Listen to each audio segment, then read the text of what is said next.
All right, here we go. The mighty return of Maino back on VladTV. One of my original guests ever. Yeah. You know, before VladTV launched, when I was doing DVDs. DVDs, in the hood. Yes. Riding around with me in the car. Yes.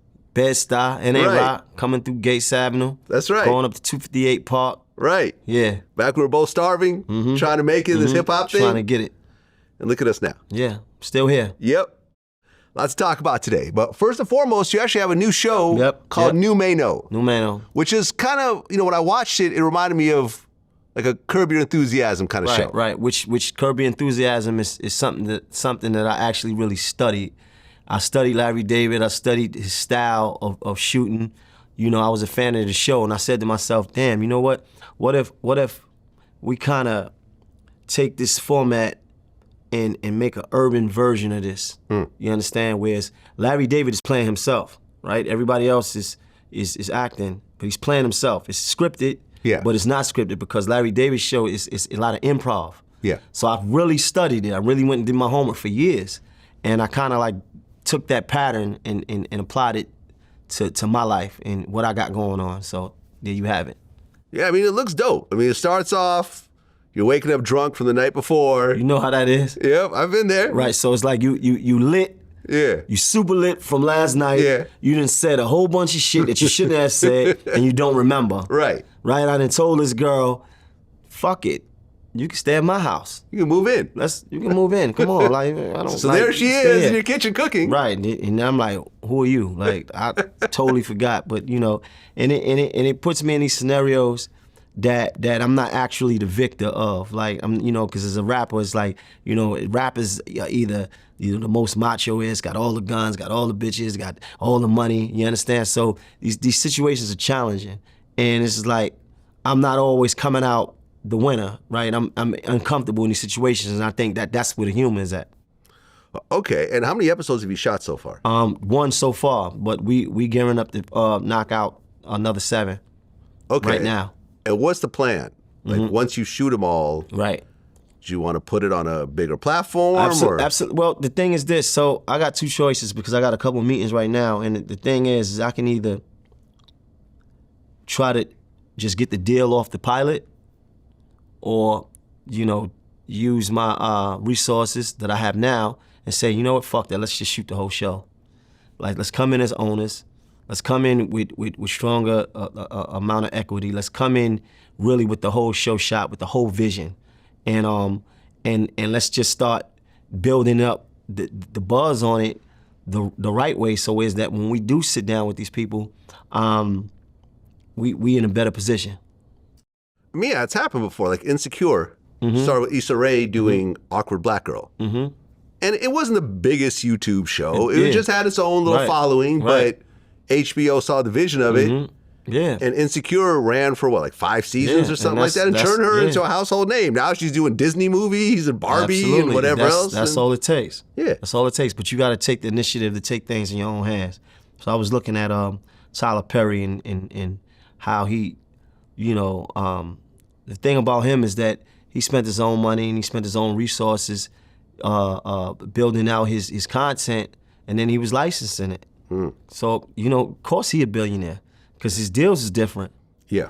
That's always been my mentality as well. Like when I was first starting VladTV at the same time I was shooting my first documentary, it's called Ghost Ride the Whip. And we got a deal through Image Entertainment to do it. So I got like a, I don't know, $25,000, $30,000 check. And I spent like, I don't know, 4 or 5 months shooting it, sitting in the editing bay, you know, talking to Sway to be the host and this, that, and the third.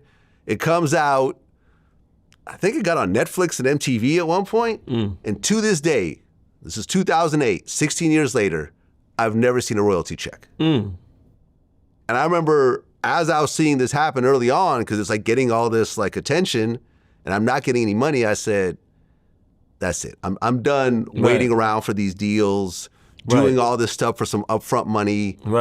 I'll just do it myself and the money will be smaller, but I'll own everything and I'll slowly build up. And you build it. Yeah, and all those dudes that laughed at me and said that I'm wasting my time, we're in different financial spaces right now in our 100%. Lives. You know, so I say, just put it out. And that's exactly what's gonna happen. Yeah, just put it out. So we don't wait on any, unless, you know, because Listen, No, I I ain't don't know doing how no many... waiting, Vlad. Yeah. I ain't doing no waiting. The only Listen. waiting I'm doing is to get more episodes done. But other than that, nah, that's it. You don't know how many people I've talked to over the years that I want to do an interview with. And I've even offered them money for the interview because these are like important, like, you know, criminal figures and so forth. Nah, we got this Netflix deal on the table. They're telling me to hold off on it. And years pass. Years pass. you And gotta- the documentary doesn't come out. You hurry up and wait because But they're still waiting on this like carrot, you know, that's being because dangled. the thing is, what people don't understand is when you sign with a network, they can buy your show. Yeah. But then you still have to wait for their scheduling, right? Their new money, their whatever it is, right? There's a lot of things that don't mean that it's once you sign, it's coming out in the next month or two. It might not come out for the next 2 years, or it might not come out at all. Yeah, they might shelve it. This is what I'm saying. So I believe in gambling on myself and betting on myself. So I ain't worried about it. We gonna do that. Like I already seen the you know the kind of like the what people think of it already. So it's like people they like it. So we gonna move forward. And the first episode is done. So Okay. Well, what happened to your podcast, Kitchen Talk? well, I started it as a podcast on the pandemic. So I was shooting every Sunday, Kitchen Talk Sundays. And what happened was, once I did the deal with Fox, it stopped being a podcast. Because now they came to me for a specific amount of episodes. And they was paying me for those specific amount of episodes. And I was like, all right, cool. So it freed me up to do other shit, right? So now I think we was doing 10 or 12 episodes with them per season. And it just turned into that. But once it turned into like a TV show, it wasn't a podcast no more. But I was cool with it because it was 6 figures every stop, right? Every time we rolled out, it was 6 figures. And they didn't own it. So it was a licensing deal. So I was cool with that. I could start it back up anytime I feel like it, but you know, it's just that I got other shit going on. So, you know, the things that I got going on now, I didn't have going on back then. Well, yeah, I mean, because you had some pretty interesting interviews on there. You did like Bobby Schmurder, his first interview out of prison. Yeah. And you had Tracy Morgan.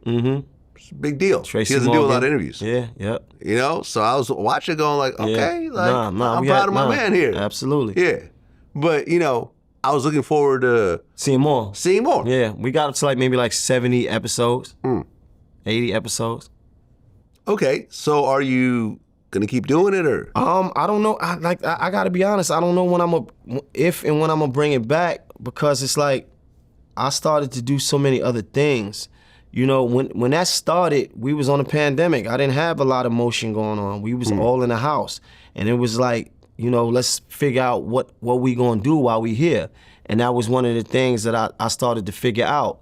You know, I went and bought all this equipment. I went and invested in equipment and started setting up in the house.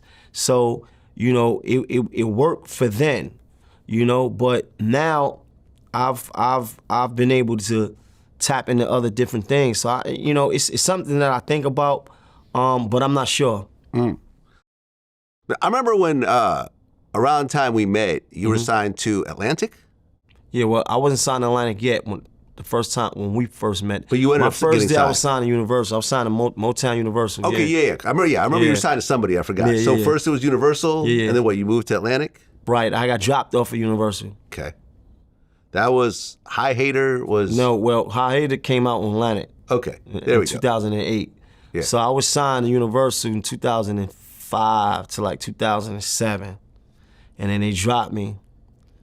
And then I got signed to Atlantic in the beginning of 2008. Okay, and how long did that deal go? But Atlantic, Yeah. I was signed to Atlantic for 2 albums. I got off Atlantic, I want to say in 2012, maybe. Okay, like 4 years? Yeah, 12, 13. I mean, when you look at the major label game and the independent game that you've been doing for the last 12 years or so, what are the pluses and minuses? The pluses is the fact that if they believe in you, if they actually behind you, then they spending a whole shitload of money on you, right? And that's what it's really about because... Right. Well, they're spending your money, though. Let's not get it twisted. Yeah, but it's okay, though. Yeah. The money got to get spent. Exactly. Because But they're fronting it based on you having to recoup. Let's just... Understandable. Yeah. But if you didn't get the deal, you wouldn't have no money to spend there you at go. all, yeah. right? So it's like it's give and take, right? Like it's either I'm going to be out here with nothing or I'm going to give a little and get something. Of course. So the thing is, it takes money to make these records do what they do, right? The average record you hear 20 times a day, it's not spinning just because it's just good. It's being paid for in one way or another. 100%. There's a budget, there's resources, there's a plan, there's a strategy. All of these things go into place when it comes to marketing the music. So it's not just like, okay, this record is good, we're just gonna throw it out there and it goes viral or just the radios just love it. Nah, it's just not like that. So there's actually a plan and some resources to go behind that. Right. Money-wise, I don't want any figures or nothing, but like, do you think you're making more money on a label or independent? No, I'm making more money now than ever. Okay. And it's not because of just music. It's because I've figured out how to. The thing is, music itself is the commercial to do other things, right? It's a vehicle to do other things. A nigga told me a long time ago. He said, "Yo, listen, think of yourself as a NASCAR. Like you see all these brands and." See all these brands on a race car, they're there for a minute. You know, they there for a reason. So the thing is like, once I figured out how to really hustle, I did my deal with Feli. What was that, 2015, 2016? I didn't have a major deal. Every real solid deal I did came after I was on a major or after I had a record that was charting. Right? When I learned how to hustle, when I learned that start looking at yourself as a brand, not just a rapper, then I started to get some money. Because when you just doing music and you only focusing on music and you expecting the music to do what you want it to do and it don't work, and then I've been high and I've been low, Vlad. It's times when I was like, yeah, like we lit. And then it's times I was like, my phone not ringing.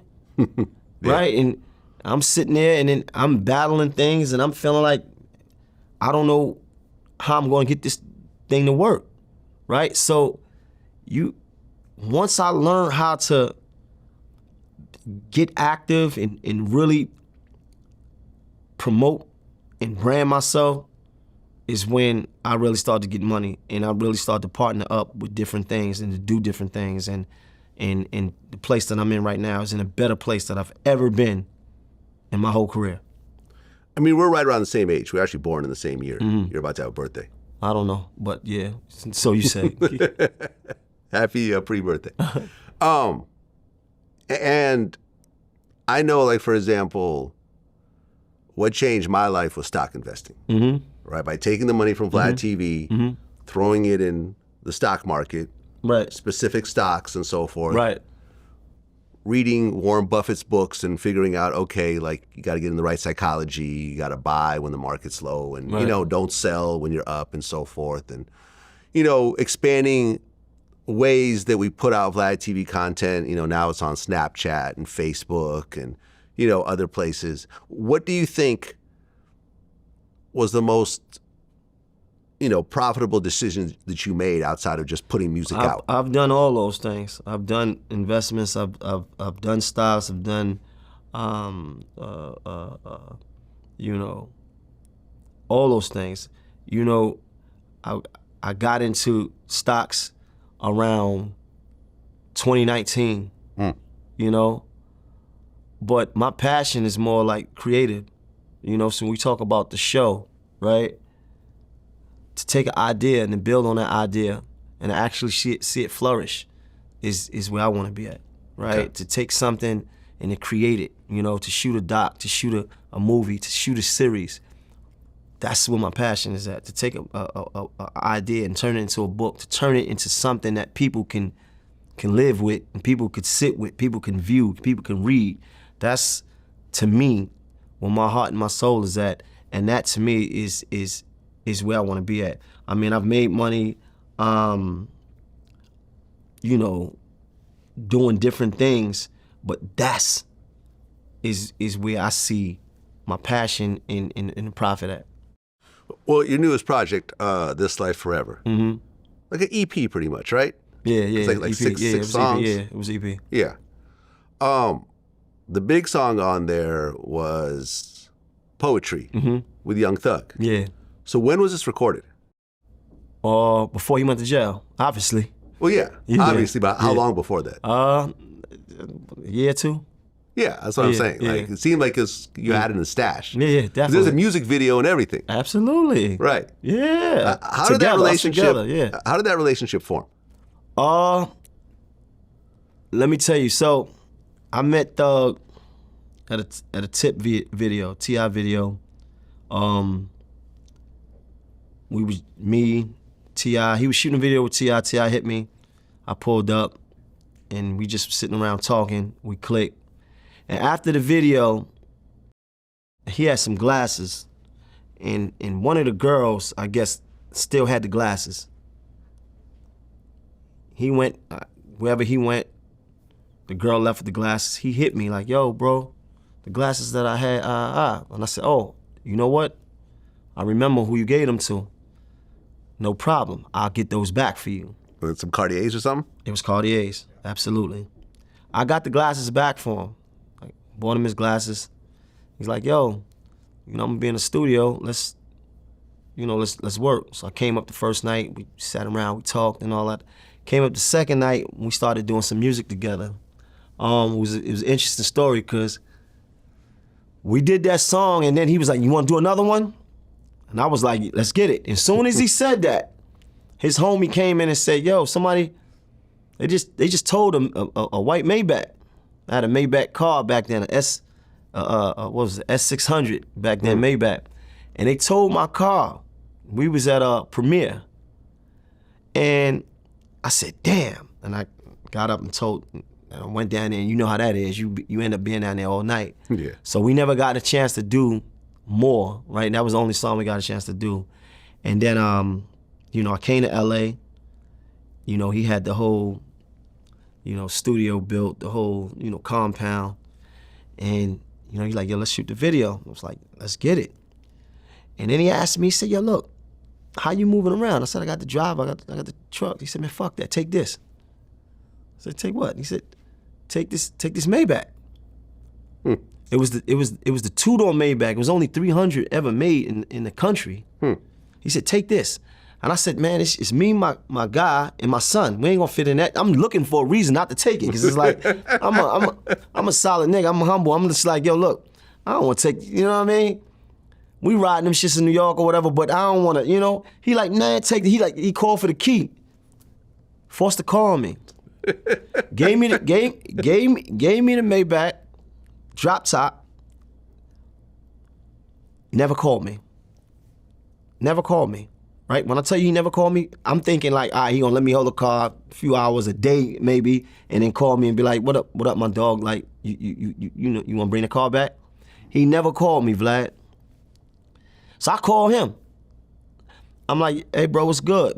I'm tapping in with him. I'm riding around the car like all week. He like, hey bro, I ain't even out there. I'm doing a show somewhere else. I forgot where he was at. Georgia or Florida somewhere, I forgot, but we was in LA, and he never called me back. So when you look at the video, the car that me and him is in, sitting on top of the drop top, and the girl is driving, that's actually the car that he had gave me. That's a Maybach that he had gave me that he never asked back. The only reason I gave that car back is when I was actually leaving LA to go back to New York, and I bought the car and dropped it off. But he's a different dude. And I actually, when it was time to promote the record, I went down to Atlanta. I actually went to court to see him. I actually didn't feel right, having a record out with a man and being in his city and not tapping in. So I pulled up to the courtroom. He seen me. I stayed a day. I came back after lunch and you know, and went through the whole, process with him that day. Yeah, I remember I was listening to it this morning. By the way, one of Young Thug's best songs in the last couple of years. I'm not just saying that because you my man. Like, I honestly like the song. Nah, like, I'm not bullshitting. You know what I mean? Like, I don't gas people up my interviews. Listen, you know what I'm saying? You ain't have to tell me that thing is what it is. It's a banger. Yeah. Yeah, it's got a million streams on Spotify. Yeah. You know, I'm sure if he was out, it'd be way bigger. 100%. You know what I'm saying? Yeah. But I remember there's a line in there. He said, first rapper in my whole city. Yeah. With the Rose Gold, Richard Millie. Absolutely. I got to remix that a little bit. Yeah. First interviewer in my whole city. The Rose Gold, Richard Millie. But I had that back in 2015, 2014. Niggas ain't know what that was. Yeah. If you look at old pictures of me, you'll see that. Niggas ain't know what that was. You still have it? Nah. Now you got rid of it? Yeah. But that was back then. Yeah. Niggas, when it wasn't even fashionable. I was rapping saying I got the same watch Hove got. Niggas didn't know what I was talking about. Yeah. I think Swizz was the first person that I seen with one. When I did an interview with him, must have been like 10 years ago. I was like, oh, that's cool. What is that? Is that Richard Mille? He said, no, man, it's a Richard, a Richard Mille. Richard Mille. Yeah. I said, okay. I remember years later when I got mine, I had to send him the picture. I was like, yo, bro, you're the first one I've seen with it. So, you know, people were up on it. People who knew were up on this shit a long time ago. Man, like this is 2014, 2015, man. Nobody was even, it wasn't even a thing, bro. Yeah. It didn't start becoming a thing to make, people ain't start putting it in raps, and rappers ain't started getting on it till like 2018, 2019. I mean, when you look at the Young Thug case, it's now the longest criminal case in Georgia history. Is it 19 months now? It was 18 months when I used to say this. Now I believe it's 19 months. The trial is nowhere near done. It's going into 2025. And there might be a mistrial, so they may have to start all over again. Like when you look at it, knowing Thug the way you do, what's your thoughts on it? I absolutely think he got a shot at coming home. Yeah. So when I first started seeing the case, and it was like the way they sensationalize it, it's like, oh man, damn, they gonna put him on the roof. But then you start to really get into the case and really see that they ain't really got nothing. It's really circumstantial. It's them using rap lyrics and piecing rap lyrics to piece to a crime, and you know, it's and then them stretching it out is a testament of them not actually having a strong case to me. Yeah, I think they try to do too much. Right. They try to turn this into this giant RICO with 100 witnesses and all these people getting charged and trying to get everyone to cooperate against each other. Like, have you seen the YSL Woody shit? Absolutely. And I don't think that he's helping the government's case. No. I don't this is what I'm saying. Like, why y'all keep calling him up there? Like, if anything, I see a mistrial, right? Because it's like, I don't think he's helping the case. And then I'm glad that they took that judge off. I was in the courtroom when they had the hearing to try to get the lyrics thrown out. And I felt like the judge was more aligned with the prosecution. Yeah. You understand? And that's not how it's supposed to be. No, it's been a clown show. I mean, down to Thug's lawyer getting arrested in the courtroom. Right. Like, multiple judges have now, because remember when the judge got kicked off, they put another judge one came in and she had to get off. Right. That judge recused herself. Right. Because she had some sort of connection to the case somehow. So she didn't want to go through that. So now there's a third judge. So now we're 3 judges, 19 months, nowhere near done. Right. You know, if I were to guess, I think he's either going to beat it or it's going to be a mistrial. Right. But I think that when they raided his house, he might have to do a little bit of time for that. Cool, but that's, you know what I'm saying? But that's going to be a slap on the wrist compared to what he's facing. 100%. Yeah. What you think that jury's saying when they looking at YSL Woody? They like, man, this shit is bullshit. Like, dude, he's saying he lying to the police, but I see what the prosecution is doing. They trying to, what they trying to do is to get the jury to see that this is they thinking, in my eyes. They saying, okay, you're saying that you're lying right now, but everything you said is factual. It happened. So how was you lying when we could match what you said to actual fact?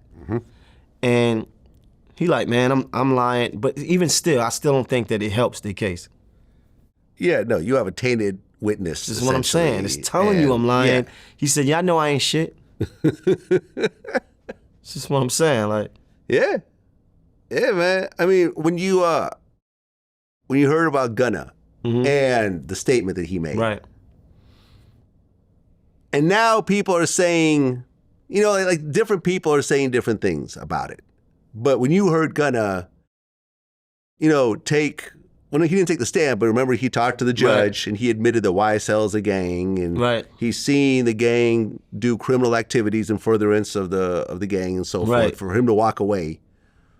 And I remember I talked to the lawyer, and the lawyer said that what happened with him, you know, getting off would have happened eventually anyways. If he had just not said anything, he probably would have gone out a few months later. But what did you think about that situation? I think that what he said is a direct contradiction to what Thug and them defense is. Right? Their defense is YSL is not a gang. Yeah. Their defense is this is a label. We're not involved in criminal activity. But I kind of think that Gunna didn't understand, though. Right? I kind of think that he really loved his brother. Like, I think he really, and then I think he was in a situation where they kind of told him, listen, all you got to do is, you know, is just, this is not gonna, you ain't got to plea against nobody. I think they went to him and basically made him feel like you're not telling. Yeah. And, you know, he like, all right, whatever, because you remember, like, they read that off in the courtroom. That's probably something that he just signed. Yeah, he probably didn't read it through it carefully. Right, it probably was something he just signed.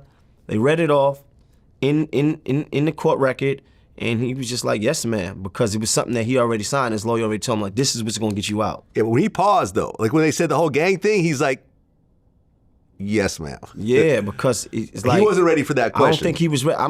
I think he fell into that situation. I think his lawyer was working adamantly to get him out. Yeah. But yet, he didn't understand. I don't think he really understood what the ramifications was, right? Him saying that is a direct conflict with what Thug and him is saying, what they defense is. Yeah, I remember when I interviewed Fredo Bang, his take was he would never do that because his label is not a gang. Right. It's a label. So he would never go into a courtroom and admit that. Right. Because that creates an aura that is not true. Right. You know, what's Gunna's history? Is he really a street dude? Has he ever really been in the streets? Has he really been in trouble? I he don't was just think around. So. He probably just a good kid, really. Yeah. In the core of him is probably just, you know, he probably was just a good kid, and you know, he was rapping. He probably's from the neighborhood, right? So, you know, he may have not really known, and I think that's kind of like what possibly happened. Yeah, because I remember when we were covering it, his lawyer got in contact with me, and me and his lawyer, Gunna's lawyer, would be talking like every week. And his lawyer was very adamant about getting the message out that although Gunna said what he said in front of the judge, the deal prevents him from ever taking the stand. Right. So because he would implicate himself. Right. And he said that even if he was given immunity to cooperate on the stand, there's still the risk of a federal superseding indictment. Right. So he wouldn't say anything because that would implicate himself in a crime. So that prevents him from ever taking the stand. And you know, and look, 19 months in, he's never taken the stand. Right. But I think that that's how they got him to say, is coming to him and saying, yo, look, you're not telling on nobody, you're not telling on yourself, you just basically, and they worded it in a way where he said, all right, cool, you know, and not having no real street history, not really been involved in the streets, not really been involved in the judicial system, you know, he was like, all right, bet, and he fell off into a situation. I don't know, I'm just surmising what I think might have happened, because he's standing on the fact that he didn't tell, right? And Thug never said, yo, this nigga told on me. So I'm just thinking, and then he had a line in the song saying... To be fair, though, Thug can't say anything right now. Right. Whatever if Thug said that, that would be a big problem for Thug. Indeed. For the case. So you know, we just got to point that out. Thug can't say anything about anybody. In fact, he tweeted about Michael Phelps, and he got, you know, admonished in the courtroom over that. Right. No, I get that. Yeah. But I think that's what happened. Because I remember him saying something about the lawyer tricked me or something. Yeah, there's a lyric about that. Yeah, so, I think he was led to believe he was doing one thing to get himself out and not telling on nobody. And just like what you said, I think that they came to him and told him, look, you're not going to be called to testify on nobody. You don't have to take the stand on nobody. Yeah. When you hearing them things, you're a young nigga, you ain't never been involved in nothing, you might bite that. Pause. Yeah, and if we're just being honest here, he came in what appeared like he had some addictions going on because he was really heavy. You know what I'm saying? Like he was sipping lean all the time, so he was going, he got way skinnier over those months. So, you know what I'm saying? So his mind may not have been working out, though. In jail? No, the skinny shit happened after, though, right? No. It happened. I remember Thug even mentioned, because at one point they were in court together, and Thug was like, damn, you got skinny. Like, you know what I mean? So you're coming off of, you're going, You don't know how jail affect people, man. Yeah, that's what I'm saying. Like you're in a cell for probably for the first time ever. Ever, right. You're used to, because remember like there was this one like deputy or like CO who got caught trying to steal, like smuggling drugs for him. Not to say that it was his fault, but they're still trying to smuggle in drugs. He's probably coming off of lean addiction and so forth. He's not thinking properly. They're dangling this freedom in front of you, because most people I speak to who are from that life would have been like, I would have just sat down a couple more months. Right. And just wrote it out. But I don't know if he was really, and I don't know. I know Gunna, the rapper. I don't know his history. Yeah. I don't know if he was really involved on. No. Like I remember George Sheedy. George Sheedy's this journalist out of Atlanta, and he told us that this was about to happen a couple weeks before. He reached out to us and said, "Listen, there's about to be this big bust around YSL," because he had been, talking. He even called. So why you didn't tell nobody? Because people hit us with stuff like this all the time. We don't know if it's true. We didn't know him. Right. But he reached out to Young Thug's father and told him that. And he said Thug's father kind of just brushed it off as well, which is why he was sort of shocked when they raided his house, they found what they found. Because, you know what I'm saying? Like, so, yeah, I mean, I don't know Thug. Like, if someone would have hit that about you, I would have hit you right away. Right. You know what I'm saying? Like if I had a relationship with someone, but me and Thug have never had a conversation in life. Got it. You see what I'm saying? So don't make it look like I somehow had some information. I kept it from him. No, I don't know him. And we didn't know this George Sheedy guy. People always come up to us with all types of wild conspiracy shit. But sure enough, 2 weeks later, this actually happened. It's interesting because in hip hop, there's always been this whole thing of if you cooperate, your career is over. And so forth, but right now Gunna is bigger than he was before. Man, listen, man. The fans, the people that buy music and stream and download and buy tickets to the concert, they're not street people. They're not involved in this code. They don't care about that. Actually, they would do the same thing or worse. Like we seen that with 6ix9ine. Like nobody cared. Like, the percentage of people who care is very small, Vlad. Like, but with 6ix9ine though, I felt like his hip hop career ended. Only because I think people got tired of the antics and right. Because he pivoted into the Spanish thing. Right. But I think it's whoever loved him. The fans, the kids that actually tapped into him, they didn't turn away from him because he told them, I would have did the same thing too. What am I supposed to do? They kidnapped me and fuck my girl and all that. I would have did the same thing too. Yeah. So you got to understand the difference. Like we're not speaking, like the streets is not this big world, right? It's a small world. It's a small percentage of people that actually think and have this whole code and this ethic that stand on this principle. It's the minority. When you get out to the world, you like, what do you mean? What do you mean, Maino, you're not telling? I would.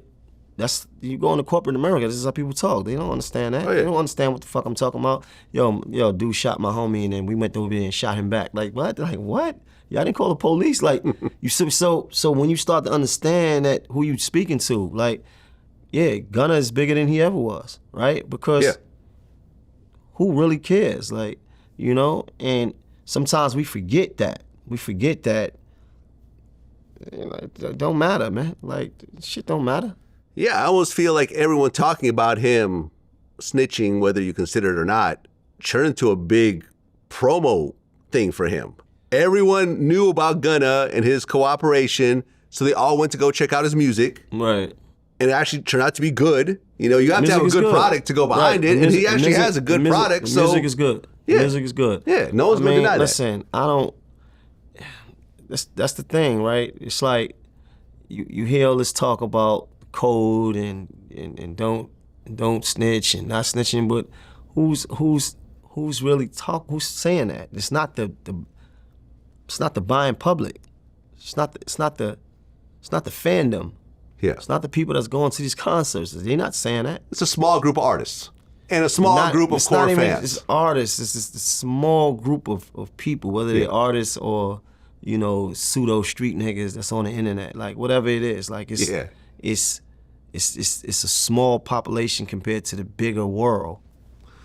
Yeah, man, listen.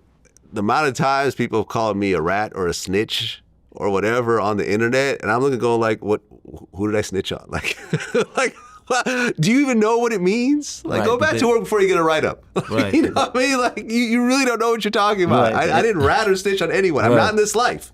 Right. You know, I've never taken a stand against anyone. Like, like it's a little bit silly to me, but this is going to be the ambiance of the internet. But Gunna has proved that it really is just promo.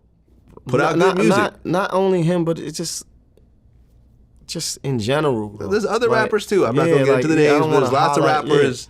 Shout out to 1090 Jake, who's exposed a lot of these dudes. They all have good careers. They're all touring and everything else like that. It matters to a small percentage of people, and if you lucky enough to have a strong fan base, it's not gonna stop your motion. Well, since the last time you've been on here, Taxstone's been convicted of murder. Mm-hmm. You were there when the shooting occurred. Right. And I remember the first pieces of news that came out was Troy Ave has this beef with Maino, and that's what caused it. And that's I called you right away. Remember, like that same night, I'm like, yo, like this is bullshit, right? I've never heard of this. You're like, you're right, it's bullshit. They're reporting it falsely. So I had to put out some information out there saying Maino had nothing to do with this situation. Right. Now that everything is out in the open, you were there. What can you say about the situation? I said exactly everything that I said about it already. I don't want to keep harping on it, and I don't want to keep giving life to niggas that I don't believe even deserve life, you know? Once you work out a deal with the prosecution and get on the stand, for your own wrong deeds, to work out a deal with the prosecution to go get on the stand and point your finger at another nigga, then it ain't nothing else. It ain't no me and you. We ain't into nothing. So your girlfriend at the time, who was there with you, Maggie Kari, she got shot. Yeah. Right. So you're involved in that capacity. Yeah. You didn't have any beef with anyone at the time and so forth. But it did hit close to home, obviously. Now, shit happens though, Vlad. Like, and that's the thing. Like,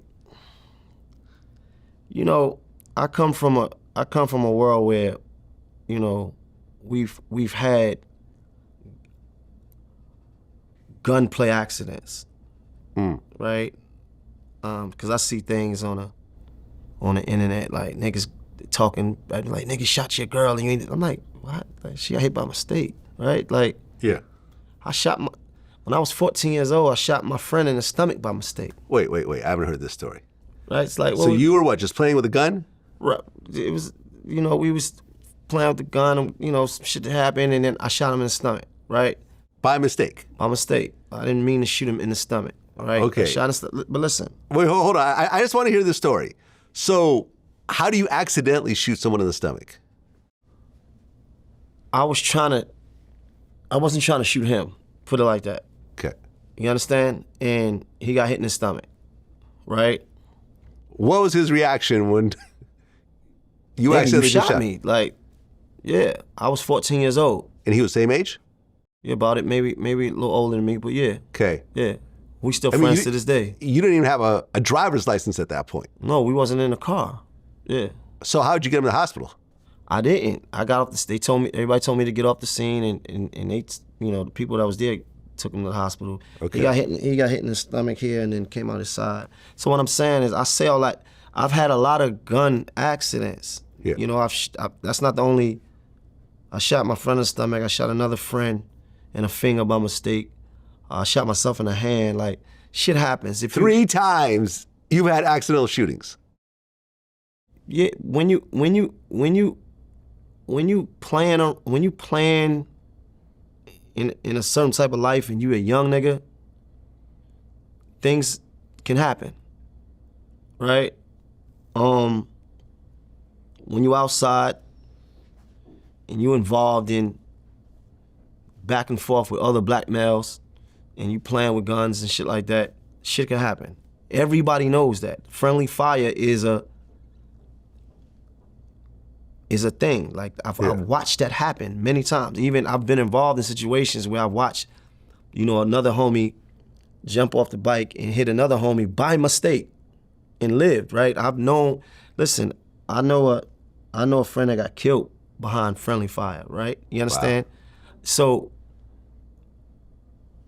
when you understand the context of that, then you can understand who I am and the way I deal with things, right? So when we talk about her getting hit, she wasn't hit on purpose. Yeah.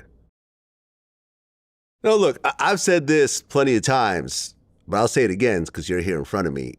Taxstone was my friend, still is my friend. Right. We talked. Right. In fact, I believe his last interview was with me right before he got picked up, just by total chance. But he had been out a year, so we were all thinking that nothing's gonna happen.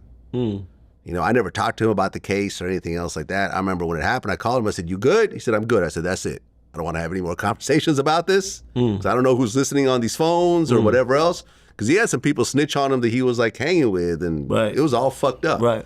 But I will say this, and I've always said it, Troy Ave was the aggressor in this situation. Right. And I've dealt with this bullshit aggressive energy with him. At one point, he threatened me over a text message because I wouldn't play his music. Troy had this chip on his shoulder because people wouldn't put him on when he was coming up, that once he got a little bit of buzz, it's like, oh, I'm going to get back on everyone who didn't support me. Like, to all the artists who are listening to this right now, no one's going to see your vision as you're coming up. So if you do get a level of traction, don't take it out on the people who didn't see your vision. It's your vision. Right. You know what I'm saying? If you weren't hot enough for someone to fuck with you and now you are, be glad you're hot enough for someone to fuck with you when you are on. Indeed. There's lots of people who didn't fuck with me when I was starting off who now want to fuck with me because I've raised my level to the point where it makes sense commercially to fuck with other people. Yeah. But Troy always had this dumbass chip on his shoulder, and you saw it, how he was using Banger to beat up I Love McConan, to beat up this other blogger at one point. And he walked into it as the aggressor in that situation. You were there, and I heard the story, but you were there to see it. And I always said this, if this happened in Florida, it'd be a stand your ground. Everyone's free. And I remember me and Tony A were talking about this, and it's like, if Taxstone just had a knife instead of a gun, because a gun does not work for every situation. In fact, it's the worst thing to do in most situations. If he had just had a knife, or if he just knuckled up. But if he would have had nothing, and then they would have got what they were looking for, which in my opinion was a world star moment, bragging rights. I get it. I understand. You see a nigga that you got to issue it. You want to address it. I get that.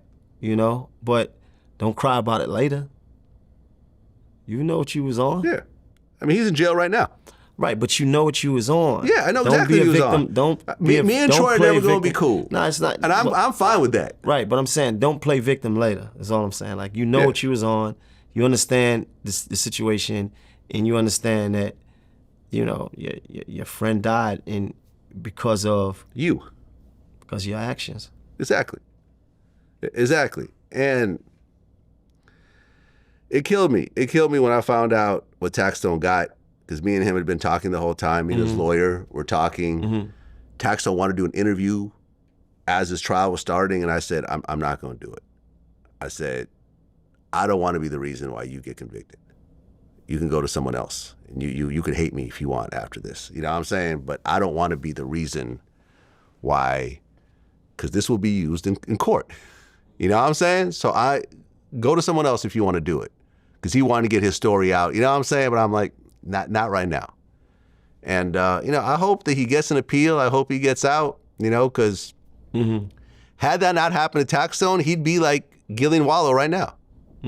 He'd be at that level. Right. He'd be a Nori right now.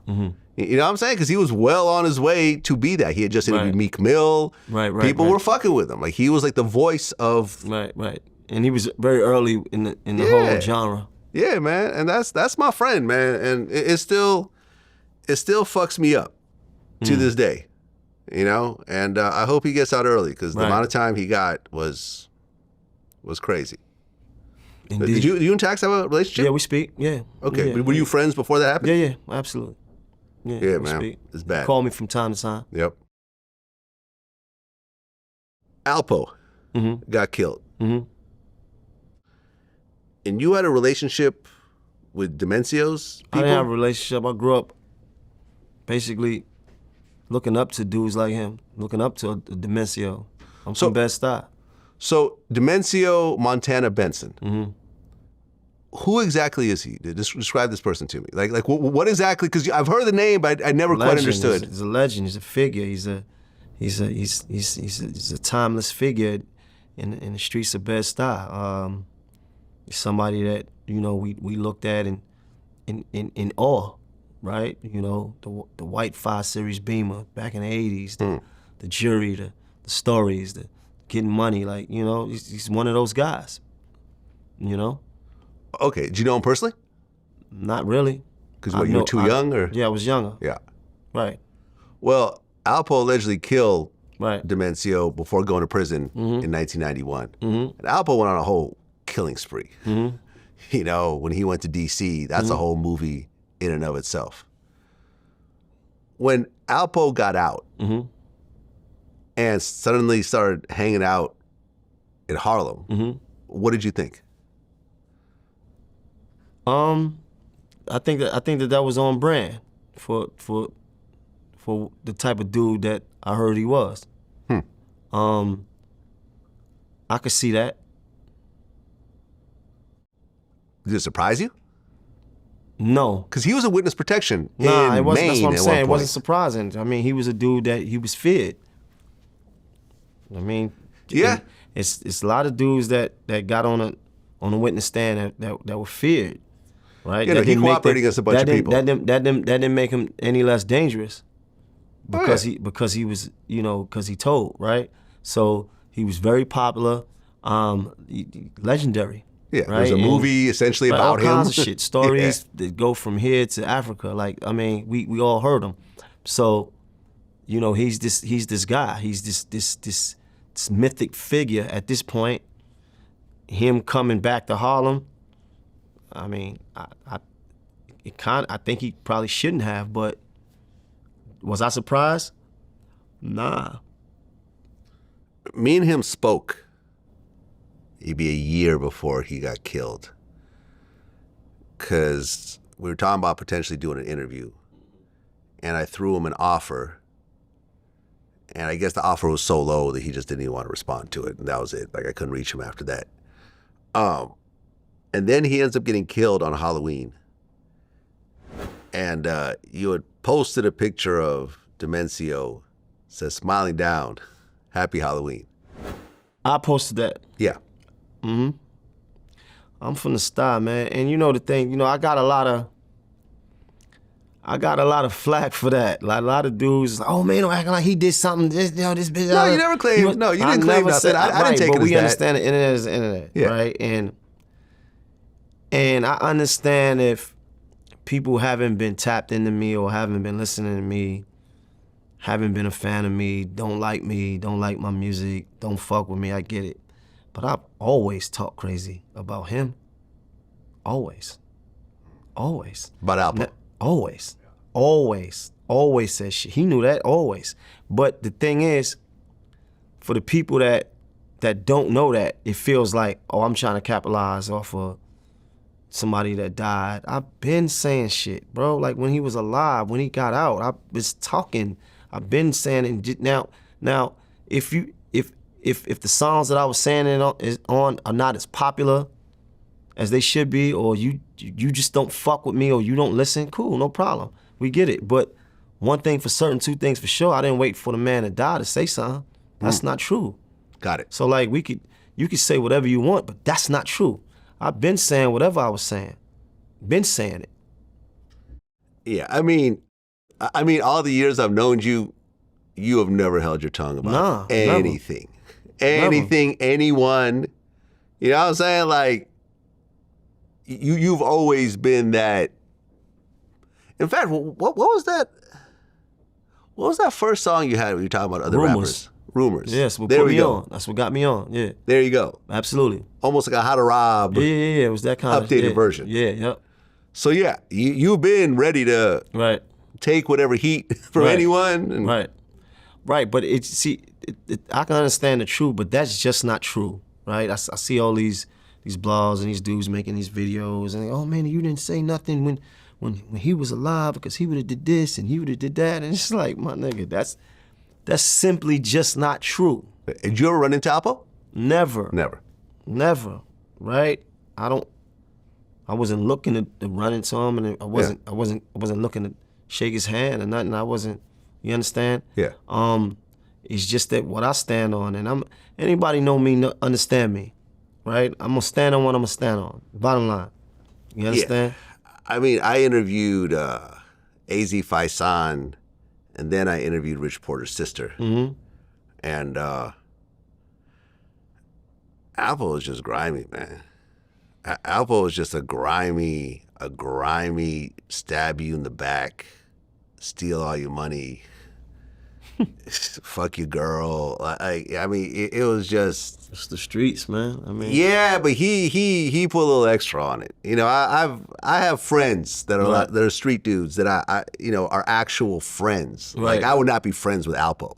Right, but any capacity. But you also talking about a different time and a different era, and a lot of things you got to also imagine that a lot of stories get, a little more embellished over the time. No, but he was involved in a lot of murders. I heard. Yeah, I mean, he killed Rich Porter over his money. I don't know nothing about who killed who for what, but all I'm saying is... Everyone's dead. I'm not talking about open cases. Everyone's dead in the story. But all I'm saying is, what I'm saying, or whatever I ever said, I've always said. I ain't change it up.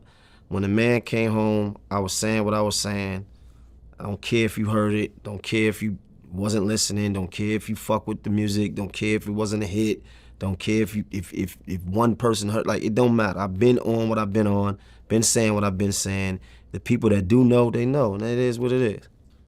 Well, the guy who allegedly killed him had all his charges dropped. Really? Yeah. Oh, you beat it? I'm not quite sure. The crazy part is they actually reached out to us about doing an interview. And I'm like, I got to look into this a little more, because I don't want to send him back to prison, because he was locked up in Rikers for a while. And they just dropped his charges. Now, I don't know whether they dropped his charges because he didn't do it, whether they dropped the charges because there was not enough evidence. I don't want to put him in that chair you're sitting in and have him admit to the murder, then have him sent back for killing Alpo. I don't want to do that. So I'm not quite sure why they're even reaching out. But the dude that did it, allegedly, is now free. Now, I don't know, maybe it's the police saying, well, the guy he did it with, we didn't really want him around anyways. So, let's just not go that. I don't know. Yeah, let's just not go that hard on him. It's not like Alpo has any family that's really like trying to get justice for Alpo. Nah. You didn't see a lot of R.I.P. Alpos when he died. You didn't see any Alpos looking down at us right now, smiling. Like, no, like you didn't hear a lot of that. A lot of people were like, good riddance.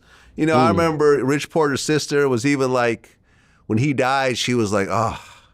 Cause she said whenever she would go to Harlem, she would always get like really frantic that she might run into him. And, you know, she cussed out Cameron because he did too good of a job, Wow, acting him, like, I mean, not seriously, but she was like, I hate how you did that role because it was so close to how he really was. And, I mean, he killed her brother.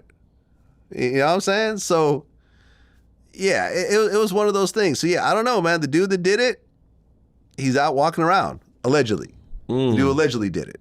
And I heard that it wasn't even had anything to do with Alpo snitching or killing anyone. I heard it was like a road rage incident. Road rage? Yeah, so apparently Alpo was driving and this dude was in a motorcycle and Alpo like kind of hit him with a motorcycle, hit his motorcycle with his car or something and like talked a bunch of shit or whatever. And I guess he had just seen Alpo out that night and was like... So who was on the motorcycle? The guy who allegedly killed him. Alpo was just an asshole. You know what I'm saying? Some humble shit. Yeah, that's what I heard. It had nothing to do with Alpo's past. He was just basically out there fucking with people because he felt that he was untouchable. And someone showed him that he wasn't. And like I had read that in the reports that like after Alpo got shot, he was like throwing drugs out the car. So he was like drug dealing again. Yeah. I'm just looking at this going like, this is insane.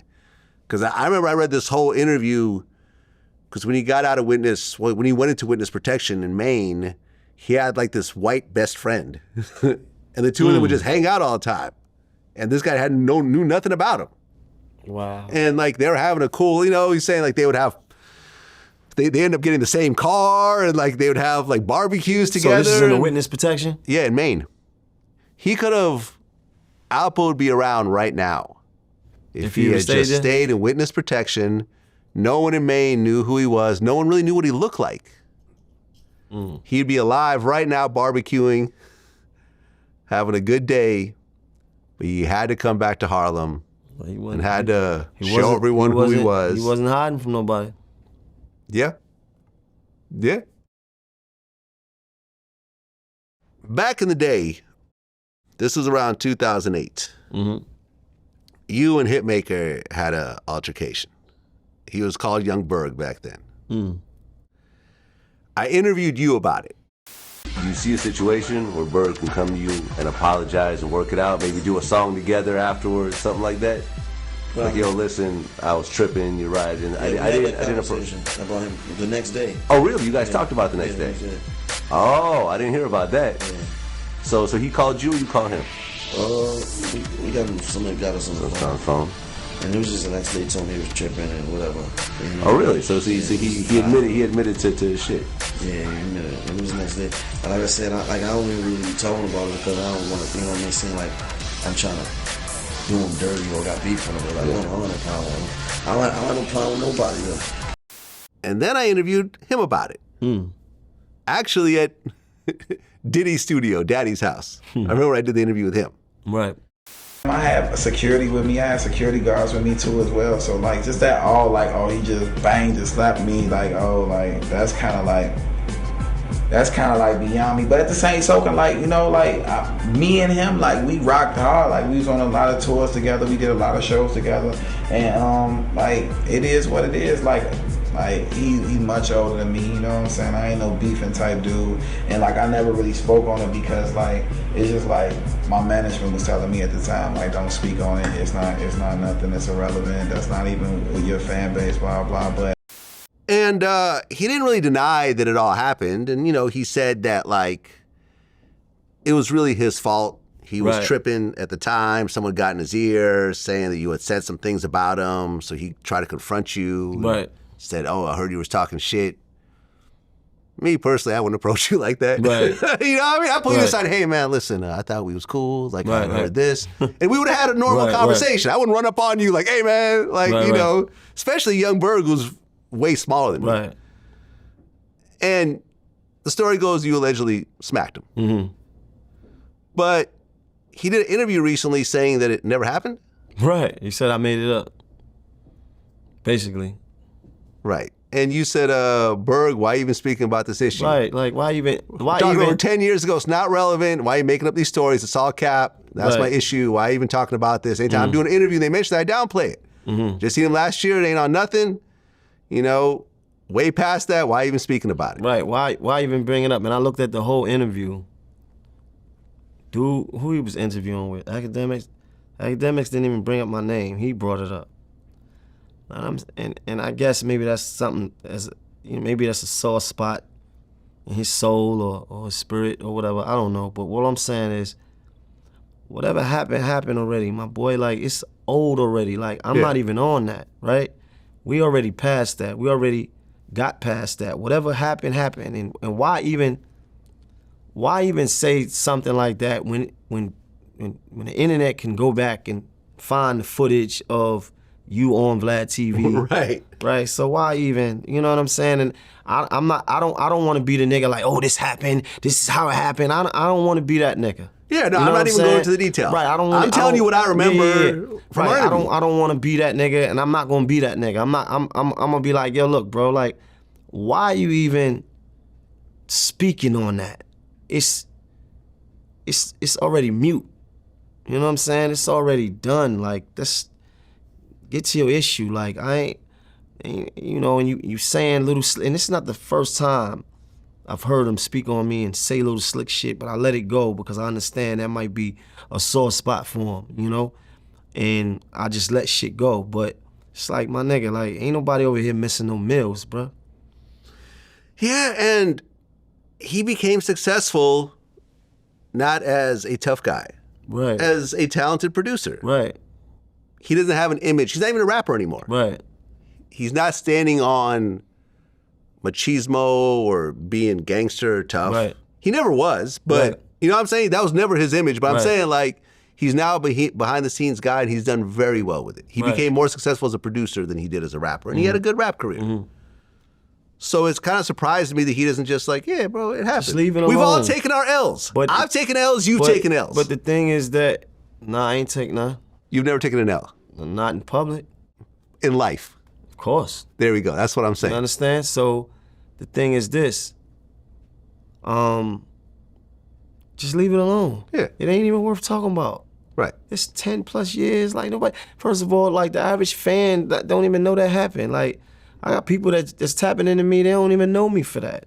Right. Like, let's forget about that. He's changed his name and everything. Yeah, people don't even know.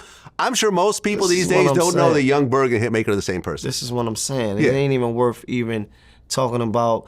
I'm not on that. I'm not pursuing. I'm not pushing down on none of that shit. Like, it ain't even. It's like, man, let that shit go, bro. Yeah, I agree. Yeah. I agree.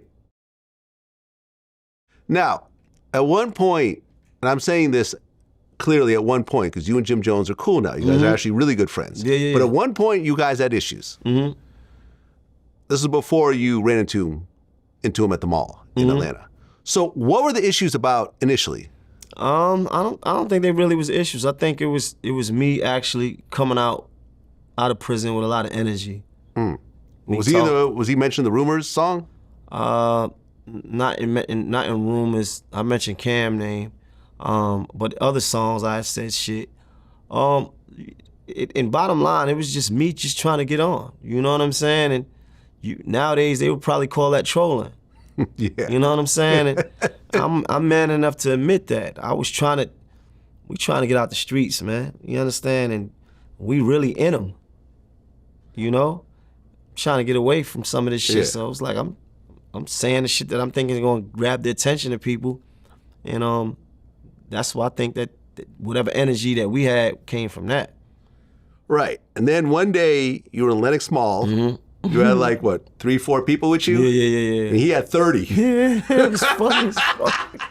And you were like passing each other on the escalator? Yeah, listen, I was coming up the escalator in Lenox Mall. They was coming down. And when I seen them, I seen Jim, and I seen a bunch of the niggas that I already used to seeing them with. Because, you know, we had a couple of little, you know, in the past, like we would see each other, and I'm like, man, the line going down the escalator was so long. It was like, all right, 2 niggas, 3 niggas, 5 niggas, 8 niggas, 10, 12. damn, it's still going. Like, and I was just like, man. So it was me and my brother 80 and maybe 2 other people. I was with a girl, and I'm walking, and they came back up the escalator. But they walked on the side of me, and I stopped. I had to stop because and we got into a little some words. But the thing about that is that we actually talked right there, and once we talked, we was cool ever since. Because the thing about it is, like, you can have an opinion about a nigga. You could think you not like a nigga. It's because you don't really know him. You don't know how much you really got in common with this nigga. You understand? So it's like, it really wasn't no beef. Nothing never happened. It ain't like some shit happened, somebody threw something, or it was a fight, or it was something. Nothing ever happened. Just trolling, basically. Yeah, it was all me. So I'm placing the blame on myself. Yeah. And it was all out of the need to be heard and to be seen, because I was trying to position myself. So all that's what that was about. And it wasn't just with him. It was with a lot of other rappers, you know what I'm saying? And I remember I had to have a conversation with Raekwon and and even Puff, like, you know what I mean? I told you that story before. It was just me trying to position myself. Well, I mean, now you guys actually formed a group called Lobby Boys. Yeah. And you guys really rock with each other. Absolutely. To the point where the new Maino trailer has right. What I think was sort of the standout part of the trailer with Jim Jones. I told him that yesterday. You were like, I can't get this girl out of my house. Well, she's too fat. You can't push her. You mean like physically? She's too big? Like, got a whole human woman stuck in my house right now. Like she can't get out physically? Is she big? I told him that's the real comedy right there. When you say I shit, laughed when I heard that. Yeah, 100%. Yeah. That was funny. I told him that was funny. Yeah. That was funny. Now, at one point, you got put in the middle of Jim Jones and 50 Cent's situation. Right. Where I guess 50 had insinuated that Jones was an informant in the Tekashi case. Right. And then they were going back and forth. And I guess you liked one of his posts. Right. And then 50 saw that, and he said, I learned something new every day. See, I looked out for this guy, talking about you. When he needed help, I made a call to get him his deal, but people forget. Being a good judge of character is detrimental to success, and people change, so you have to watch them. If you stay on point, you will peep the change. That was the most funniest shit ever. Like, I like the picture of Mel Murder. I wasn't tapped into the particulars of the back and forth, because from what I understood, that I always known them to have a decent relationship. They was cool or whatever, and they was going back and forth on the workout shit. But when you scrolling down, like I'm seeing Mel Murder. He from Bed-Stuy, from the hood, so I liked it. He locked up. That's it. It wasn't no nefarious intentions behind it, and that was just it. And when he put up the post, I hit him back like, you overthinking, bro. Yeah, he said, nah, I ain't never forget, never will. Forget. Right. So he helped you get your first Absolutely. deal? Never forget, never will. Not my first deal, my second deal, the one with Atlantic. Aha. I will never forget, never will. But at the same time, you overthinking, because it wasn't about nothing else. You understand? And how serious could it be? It's liking of a picture. Yeah, like, what we talking about? What we really talking about? Like, the dog locked up, period. That's it. I seen it, I liked it, and kept it moving. I ain't think nothing else of it, Well, listen, me and 50, there's been times that he was mad at me. Yeah. I mean, now I just haven't ran into him, because me and him had a real good relationship. Yeah. And we had a real decent relationship, Like, so I don't even think it's that serious. I don't think it was that serious then. Nah, 50's cool, man. Me and 50 have had long conversations, like hour-long conversations at G-Unit offices. I remember one time we had interviewed some dude who claimed that he was in the car when 50 got shot, and 50 put up fraudulent on his Instagram. We had fucked up. We just had some compulsive liar. Nigga just came and made up at that story. Just made it. He also... This guy's ridiculous. Gotta watch these niggas, right? I know. Well, my man Sean Prez, who's one of my interviewers, you know Sean Prez. Yeah, I know Sean Prez. He brought him in and he vouched for him. So he got fooled as well. It's not his fault, but you know, I mean, he's like, no, this dude's legit. This guy comes in. I was in the car and 50 guys shot. He also claimed he was a president of Murder Inc. Records at one point. I remember calling him Ja Rule. I said, do you know who this guy is? He said, I have absolutely no idea who this is. And I said, fuck. Remember, I took it down. So he took down his post. And at one point, he 50 had said that one of my people got his face slashed or something. And I called my man up. And he's like, yo, I'm right here. Like, I'm fine. You know, so 50, he took it down. So sometimes you just get miscommunication along the way. Right. Shit happens. Tony Ayo is my regular guest now. I just talked to him today. He comes on this a lot? Every couple months. Like him and Boosie are like my biggest regular guests on the show. So now everyone's cool. And, listen, 50's crazy. Like, we all know this. You know what I mean? So, but he's also intelligent. So he might go crazy that moment, but after he calms down, he'll say, okay, whatever. No big deal. You know what I mean? No one has bad intentions for him. Right. Everyone's happy for his success. I don't think it's that serious. Yeah, it's not that serious. I just ain't ran into him in a minute, but yeah, it's all good. Now, you were in the All Eyes on Me biopic. Yeah. In fact, the first time I saw it, you were having a screening. Yeah. I went crazy. I was in All Eyes on Me. I had, 40 seconds on camera. Yeah. Right? You were one of the robbers at Quad Studio? Yeah. And I actually was the dude that actually shot. Oh, you were the shooter? I was a shooter. Okay. I was talking crazy to him. You think this is a rap video? You think this is a fucking rap video, nigga? Told you, nigga. And I shot him. And I rented out a whole fucking theater. Yeah, I was there. I had to do it. You remember, I had to do it big. I had the Ciroc down there. Yeah. And I had it like it was like I was in the whole movie. Yeah. You know what I'm saying? Like you were the star. For real, like I was the star. My 40 seconds, man, I rented that whole bitch out, for real. Yeah.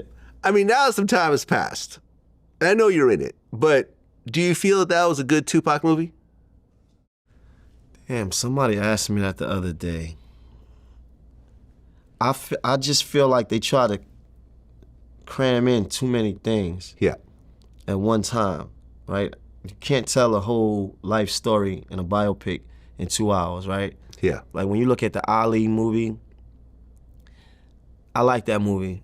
And the reason why I like it is they didn't take every part. They didn't go to when he was born, to when he was growing up, and all this other shit. I think they try to take all that in Pac from when he was born and growing up. They try to catch every point of his life and try to instead of taking one portion of his life.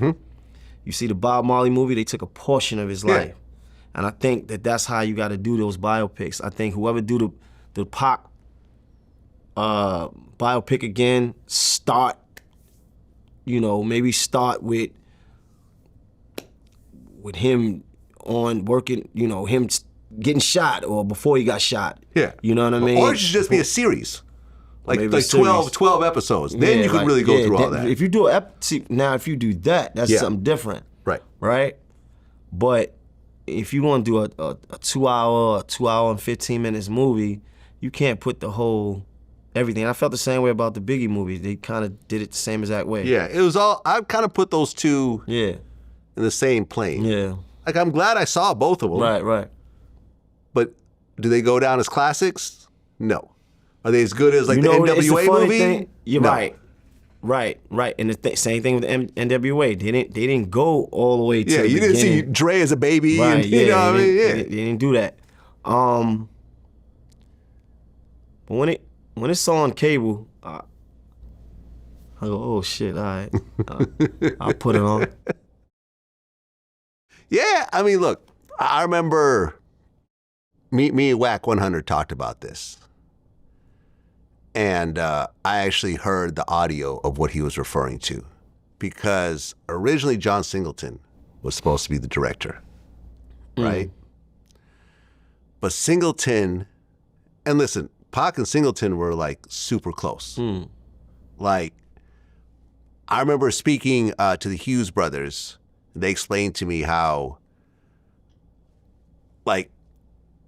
Pac was gonna do Menace to Society, but he had explained to him that I'm only gonna take a minor role because me and John Singleton are gonna be like Scorsese and De Niro. De Niro. You know what I'm saying? Like, I want us to keep doing movies and keep growing together. Because the other thing you have to understand about Tupac, when he fell in love hard.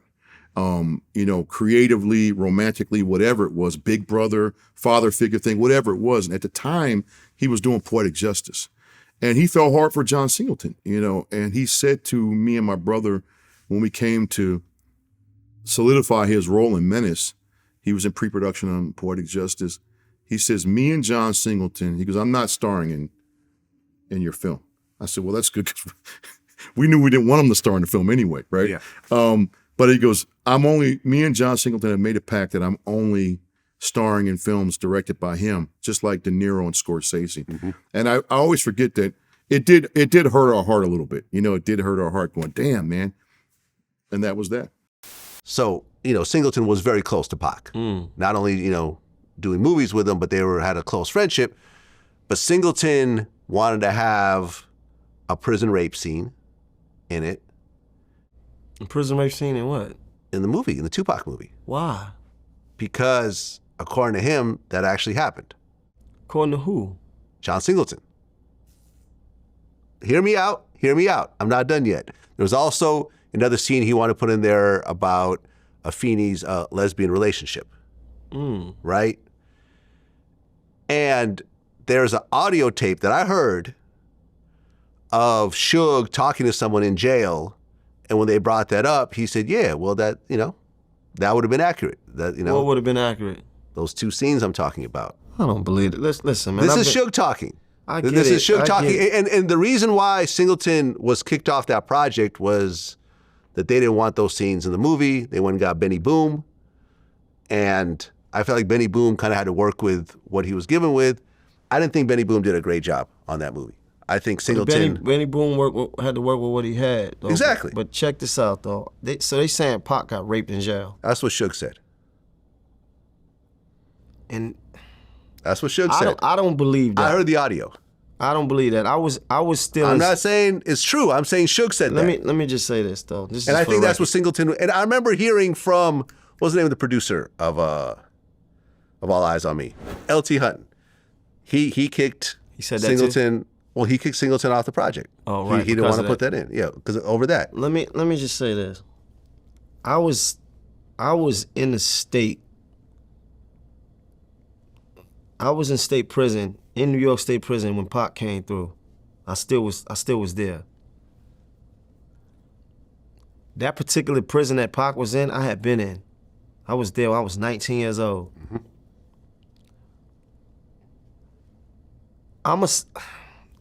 The people that get fucked, from my understanding in prison, wanna fuck. You understand?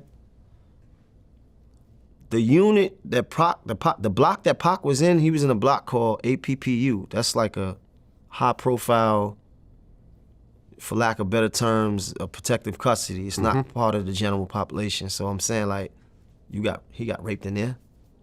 Like, I don't know if it's true. I'm just saying that I heard the audio of Suge saying that, maybe that was he should have put that in. Yeah, and the funny thing is that I was in the state when when he was there. Like, when Pac was in Clinton, I was in Elmira.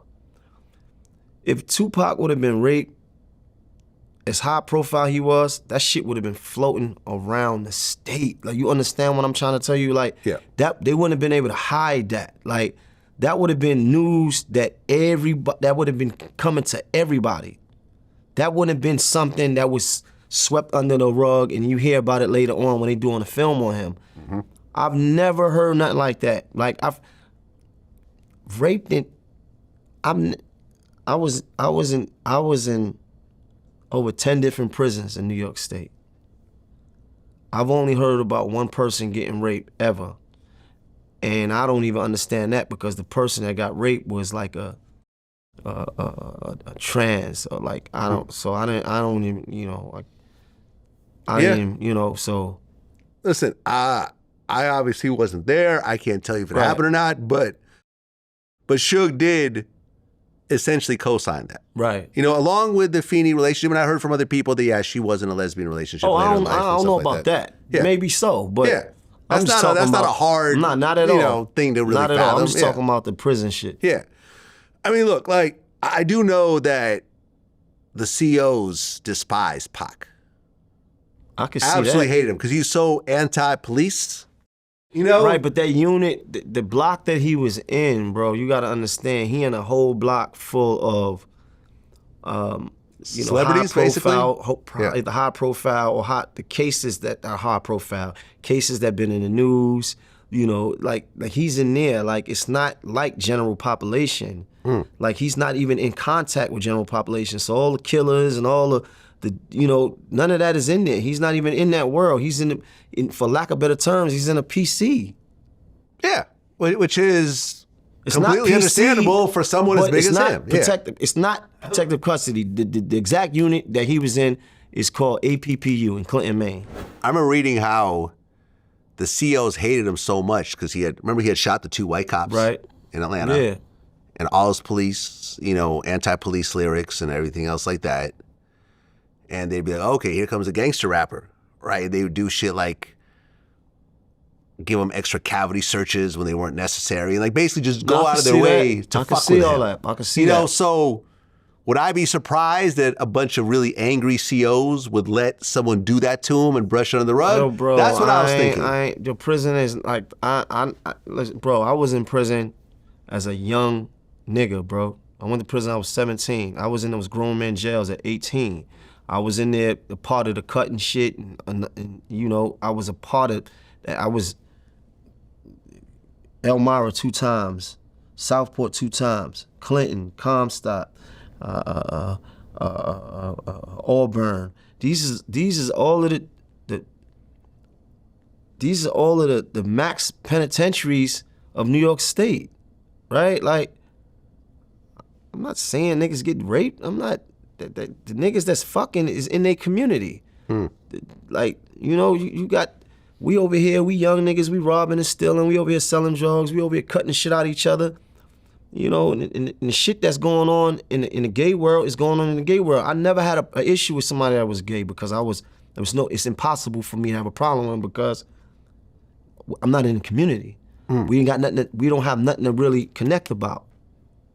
You understand? So I'm not buying that, especially not in that prison and in that block that he was in. Look, has Suge trolled throughout his I ain't down buying it. to Eazy-E being injected with AIDS, which was proven not to be true either. Right. Yes, but I'm saying I heard the audio of him I co-signing believe that, so now it's out there, and of course Pac is not there to defend himself, so you have that. Right. And I did hear that John Singleton did want to include that in the script, and that's why he wasn't ultimately chosen as the director. Which, I don't know, I think is too bad, because I think if Singleton, because you saw how good Snowfall was. Right. You know what I mean? You saw John's fingerprints all over that show. I think the Tupac movie would have been that on steroids. You know what I mean? Because that was really his man. Like, it would have been way better than what ultimately came out. So that's just my thing.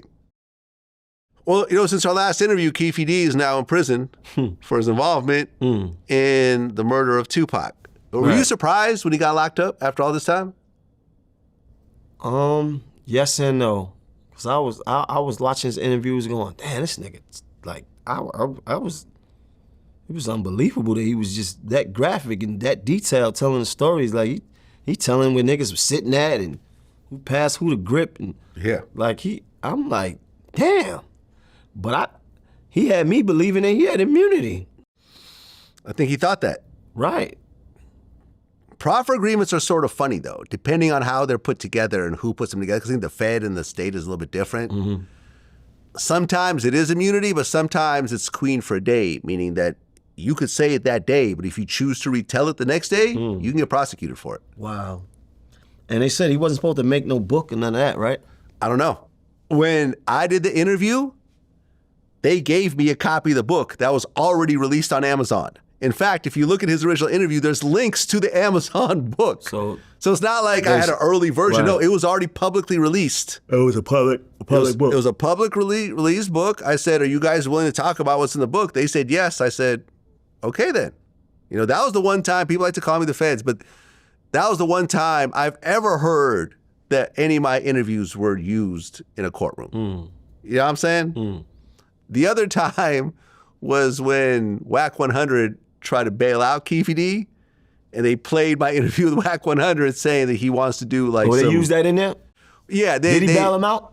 Well, no, I think it's on hold right now. I think they're still reviewing it. But I remember they actually played the VladTV interview where Whack said that he plans on doing some TV shit with him after he bails him out, which is actually not illegal.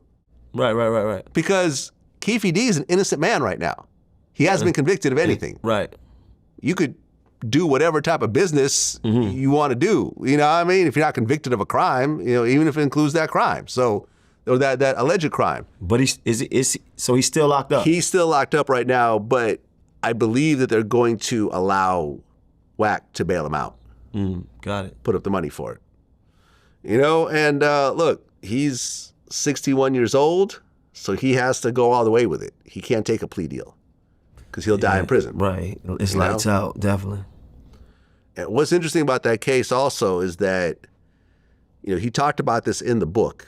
I brought this up in my interview and he sort of talked around it. But the story in the book is that after Orlando got jumped, they went and met up with Eric Von Zip, who gave them the gun that they used to kill him. But in the book, they said that Foxy Brown was with Eric Von Zip. So they're trying to get Foxy on the stand to basically make that connection. But I don't understand why. I don't know. I don't think she's gonna do it. I have no idea what this is going on. But from my understanding that of LA and Vegas is LA's playground, right? Yeah. So you active gang members, gang bangers, y'all going to LA for the fight. Y'all went out to LA with no hammers? Well, they went from LA to Vegas. With no hammers? That don't make sense to me. Who? You're talking about Pac's crew? No, I'm talking about Keefe in Orlando? Yeah. How y'all in Vegas with no grips? Well, you gotta take a step back a little bit. You have to realize that in Vegas, especially during that time, Vegas was trying to rebrand itself as the family-friendly place to go. They were pushing like circus, bring the kids, bring your wife. It's not just gambling, it's fun for the whole family. So if you get caught with a gun out there, they're gonna give you 20 fucking years. Like it was really, and that's why, for example, that's why Vegas didn't really pursue that case, because they didn't want to be in the media for the next 2 years about rappers shooting each other on the strip. I get that. So everyone was sort of worried to bring a gun into Vegas. Really? During that time. Yeah, no, it's because Pac's people even didn't bring guns. Because Pac's bodyguard didn't have a gun. Because everyone was looking at Pac's bodyguard like, what you gonna do? He's like, I didn't bring my gun. We talking about active gangbangers. They not gonna, they know they got issues. I feel you. That's actually a good point. I didn't actually think about that. So why would they need a gun? Why would they bring a gun with them? You a gun and this is your backyard? No, I got you. That's like, that don't make sense. It's like New York niggas going to Atlantic City. Like, we don't... Like, you're going to run into someone that you might have a problem with. This is what I'm saying. Like, I always found that part to be odd because this is y'all backyard. Y'all took a trip to Vegas. Y'all don't got men's in them situated. Y'all not situated there in y'all backyard? I don't know. I really just don't know. That was just the only question to me. That just sound odd that you would need somebody from New York who is 3,000 miles away from home to get a grip from him. I don't know. Yeah, no, it's a good point. I didn't ever think about it that way. Like, why didn't any of those guys? And they were like, whatever. That don't make sense. We talking about active. We're not talking about civilians. We're not talking about civilians. We talking about active gang members that's out here. No, you're right. No, it's a good point. Stepping on shit. So you get to Vegas, y'all know y'all got problems? I don't know. Yeah. I guess we'll find out in the trial. I don't know. You know when it happens. Did you know PnB Rock at all? Yeah. The two guys involved in his murder, the father and the son, had just been convicted of murder. So the father sent the son to go rob him, and then the robbery turned into a murder. When you heard about that, what'd you think? Unfortunate. I had been to that Roscoe's? That Roscoe's before. So I used to stay downtown LA. Okay. And like 2019, I was like kind of like down there living in LA. So that Roscoe's, from my understanding, is closest to downtown. And I remember one day one of my homies was like, man, I want some Roscoe's, and we punched it in and we ended up there. It's like, damn, this ain't the Roscoe's we ever been to. Right, this ain't the Hollywood Roscoe's. Like that or the one on Pico. That's the only two I ever been to. But I've been to that one in Manchester. I was just like, damn, this different. You know what I'm saying? Like, you see the turf, you see the terrain is different. You look around, you know it's you're in the middle of the surrounded hood. by gangs. Like I remember when I talking to people like, you know, BG Knockout and LV and so forth, like there's literally gangs all around that Roscoe's. Like it's an active area. It's not a tourist area by any stretch of the imagination. Not at all. Yeah. You in the trenches. Yeah. And once we got there, we understood where we was at. Now, I mean, we was situated, but I remember like being like, oh, okay, you know. And I remember a couple people greeted me. Oh man, what? I took some pictures over there and everything. But so I was like, damn, why he was over there? Like, you know, I don't know, man. And it's just unfortunate. You know, maybe he'd been there before, like, because from my understanding, he was living in LA. Yeah, I remember, I forgot who I spoke to about this. Someone that knew him pretty well. And they said that he just liked to hang out in the hood. Like wherever he was, when he was on tour, he would go to the hood. He would get the most love over there. But that doesn't always work out. Nah, not even where you from. Yeah.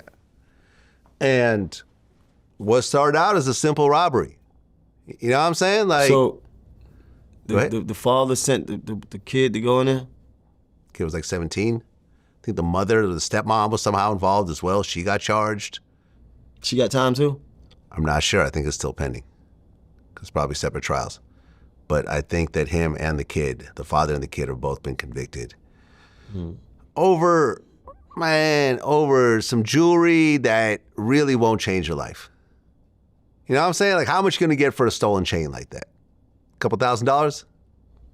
So so what are they saying happened? They said that PnB, like, you know, he disrespected the jokes. Like, well, he's like, nah. I don't know, because I was gonna interview his baby mother who was with him at the time, but she kept canceling on me to the point where I just said I can't. You know what I mean? Like I you know, she said I still need time to heal, and it's like, okay, I respect that, but we're running a business here. You keep canceling on me last minute. This is disrupting my ability to make money here. You know what I mean? You know, not to say that money's more important, but if you don't want to do it, let's just not do it. You know what I mean? Like, I'm not going to keep doing this over and over again. So I don't really know the real story, but I don't know, man. Like, sometimes, that's why I never play with guns. You know what I mean? Like, I've gone in studios or done interviews, there's guns lying on the table. I've never wanted to touch the shit. You know what I mean? I never. But that just wasn't your thing. Just not my thing. But I own guns. Right. I have guns in the house. But as a grown man. As a grown man, I understand that at the time I pull out a gun on somebody, I'm going to have to kill them. Right. You know what I mean? That's the only situation that I will ever pull out a gun. Or they might end up killing me, because once the gun comes out, you don't know what the fuck is going to happen next.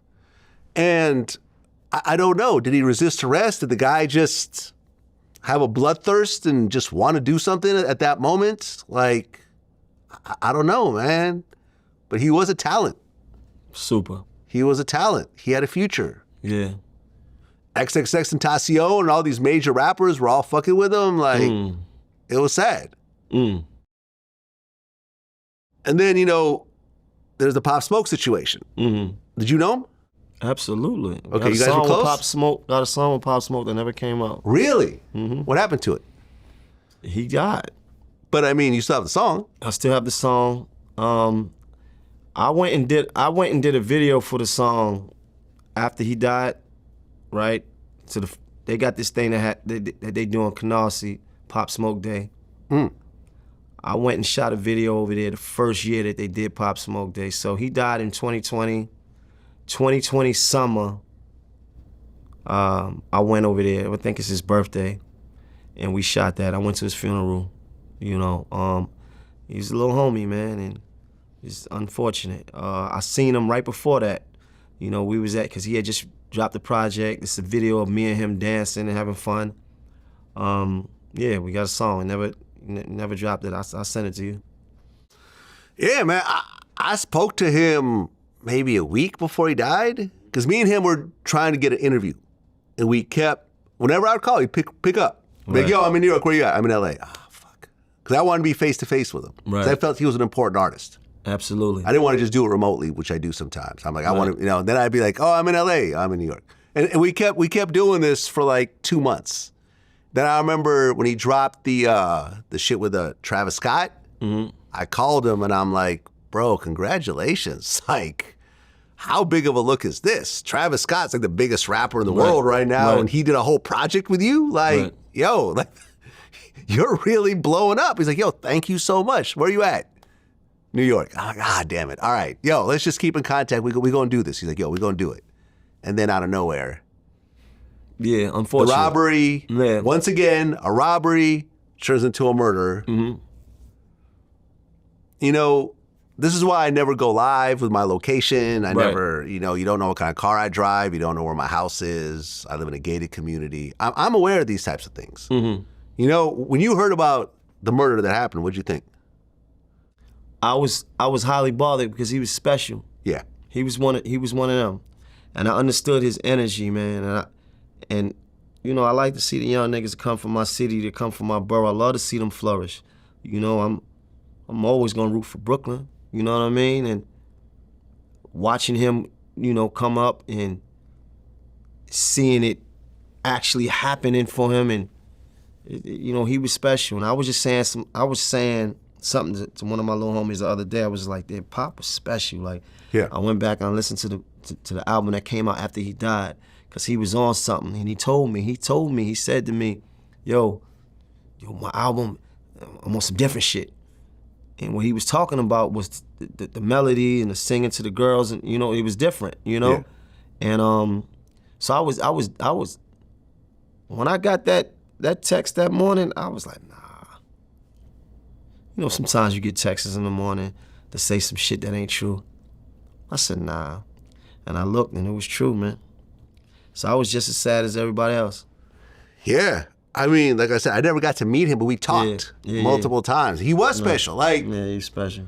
When you see everyone wearing Dior right now, that's Pop Smoke. He's the one that, listen, Pop Smoke, bro, listen, Dior has been a designer brand for a long time, but he popularized in the hip-hop community. No, not true at all. Really? Absolutely. He had songs called Dior. I never really saw anyone wearing Dior until he started rapping about it. Yeah, you're not from Brooklyn neither. It's a Brooklyn thing? No, what I'm saying is that all right, fair enough. Like that, it was a time when Dior wasn't hot. Right? It was years ago. Dior wasn't the shit. Yeah. And then it came back. He was a manifestation of it being the shit. So he's rapping about something that's the shit. In Brooklyn? No, in the culture, not just Brooklyn, but in the culture. Like, you know, Dior had become one of that brand that everybody was on. So he rapped about it because it was that shit. You know what I'm saying? And it resonated because everybody was wearing it. He didn't. I don't want to say that he made Dior hot, because I feel like Dior was already, at that time when he said that, it was already a thing. You know better than me. From the outside looking in, he was the first prominent rapper that I heard mentioning it. But people was already Dior, fair enough. Right. Fair enough. I'll back off this claim. You know better than me. Listen, I'll back off the claim. I love Pop Smoke to death. I can't attribute him making the brand pop when that was the whole reason of him saying it, because it was lit. It was reactive to what was already happening. Right. That's the reason why he's talking about it, because it's lit. when you saw the interview with one of Pop Smoke's killers on No Jumper, what'd you think? I wasn't surprised. Meaning? We live in a time where it's like you can almost expect anything. You know, I heard people say, "Oh man, why would they do an interview with him? Like, what he got to say?" And I'm like, man, like, are we really surprised? Like, you know, who's gonna hold those ethics? People want a story. People want to drive traffic to their platforms. Like, who's really gonna, you know, people want to hear what people want to hear what he has to say about that night. Yeah. So I wasn't surprised about it at all. Yeah, I mean, I was offered that interview as well, Mm-hmm. and I turned it down. Right. Me and Adam had a conversation about it before it happened. And what'd he say? He's going to do it. I said, go ahead and do it then. You know, that's your choice. Because I've interviewed Sammy the Bull, killed 19 people. You know what I'm saying? Like, I'd be a hypocrite to condemn Adam for doing something that, you know, I have done. I interviewed No Plug, who killed Bankroll Fresh in self-defense. People hated me over that shit. What Adam went through recently was what I went through some years back, to the point where me and Charlemagne stopped talking for a couple of years.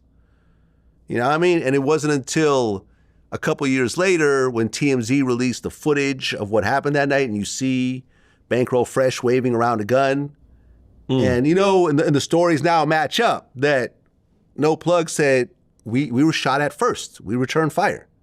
He got hit. I turned myself in. They went through the surveillance footage. Right. And they dropped the charges. You know what I'm saying? Like, I mean, I've had home invasions happen where I thought I'd killed someone. Like, you know what I mean? Like, I'm all for someone protecting themselves when their life is in danger. I'm 100% for that. If you try to kill me, I'm going to try to kill you. You know what I mean? I feel that's fair. Right. Now, when the person who dies is more popular, then of course people are going to be viewed a certain type of way. Pop Smoke was an icon at the time. So anyone talking about the situation is always going to be like, man, fuck this dude and fuck who's ever interviewing him and this, that, and the third. But listen, it was an important moment in history, a tragic moment in history in hip hop. And I think people wanted to hear that story. And, you know, look, the kid was like 16 when it happened. You know, I mean, me and MC8 were talking about how, you know, in the same age, MC8 went along to robberies. Right. Any of those robberies could have turned into that. Right. We all have. You see what I'm saying? Like, you go to rob someone with a gun, you are fully aware that someone might die in the process of doing this, including yourself, including your best friend, incling the victim, including innocent bystander. But when you're a certain age, I don't think that the way you understand that is different. Yeah. And a lot of times, you know, like, for example, I interviewed Terrence Gangster Williams. Like, he killed his first person at like 11 years old. How nervous were you in that whole situation? Or were you so young that it just didn't really register the seriousness of what's happening? That's what I was about to say. It wasn't nervous. I was excited because you got to keep in mind, I'm with my brother, somebody I want to prove a point to. So I'm like, yeah, I'm about to show him I ain't scared. I can do this. So you got somebody you look up to, you love, you respect, and they bring you like, you ready? Yeah, give it here, I'm ready. A lot of times these older dudes will use these kids to do their dirt for them because the kids don't know any better. You give a kid a gun and say, go do that. Do they really have the mental capacity because they're trying to impress this older person to really understand? No, this is wrong. I shouldn't do this. You know, like I said, like you said, you've been in situations that could have gone down like this. Oh, I have. I mean, in fact, you went to jail for kidnapping, right? It could have been a murder. If, you know, certain things didn't go a certain type of way, like, it is what it is. Right. So, you know, you got a kid who's 16, who's affiliated with a gang, was probably high as hell, because he looked high as hell in the interview. you know? And I didn't really watch it. I caught some of the clips. I didn't really. I watched the whole thing. Yeah. I mean, the thing is, people are trying to frame it as, because at one point he said, well, I don't have any regrets. And people like kind of harped on that part. But what he said was, well, I can't regret anything that I've already done. But I do feel bad for his family. And I wish it, you know. He said that? Yeah. Yeah, he said, I do have my condolences to his family. You know what I'm saying? I wish it never happened, but I can't regret what's already happened because I was taught that you can't regret the past. Like, it just is what it is. But it was a fucked up situation, man. And I remember I screamed on his manager, on Pop Smoke's manager, because he was supposed to help. He reached out to me when Pop first came out to do the interview. Then he just would never respond to any of his DMs. You know what I'm saying? And I'm like, I wish I'd interviewed Pop, because my type of interviews, he would have gotten to tell his life story. And he left the world without that. He didn't have any real interviews. So you don't really, if you didn't know Pop Smoke, you didn't really know who he was. And I felt that he was important, and we should know who he was. So I was tight about that. Wow. I didn't think about that. Yeah. Yeah, think about it. He has no interviews. Little things here and there, but nothing to describe. This is how I grew up. You know what I mean? This was my upbringing. This is how I got into music. This is how I put my biggest songs together. This is sort of, you know what I mean? Like the trials and tribulations, because I mean, listen, all these New York drill dudes, I feel like they're all taking the Pop Smoke blueprint. Yeah, but it was only one of him. Yeah, but he started that. The drum patterns with those bass lines that kick in, like everyone started doing that, including Travis Scott. Travis Scott was getting on Pop Smoke's wave. That's why I did the project with him. Yeah. Crazy. Yeah. And then you had Fulio, who just died at 26. Did you know him at all? Nah, I never met him. I interviewed him. Yeah, I see that they was into a lot of shit. Yeah.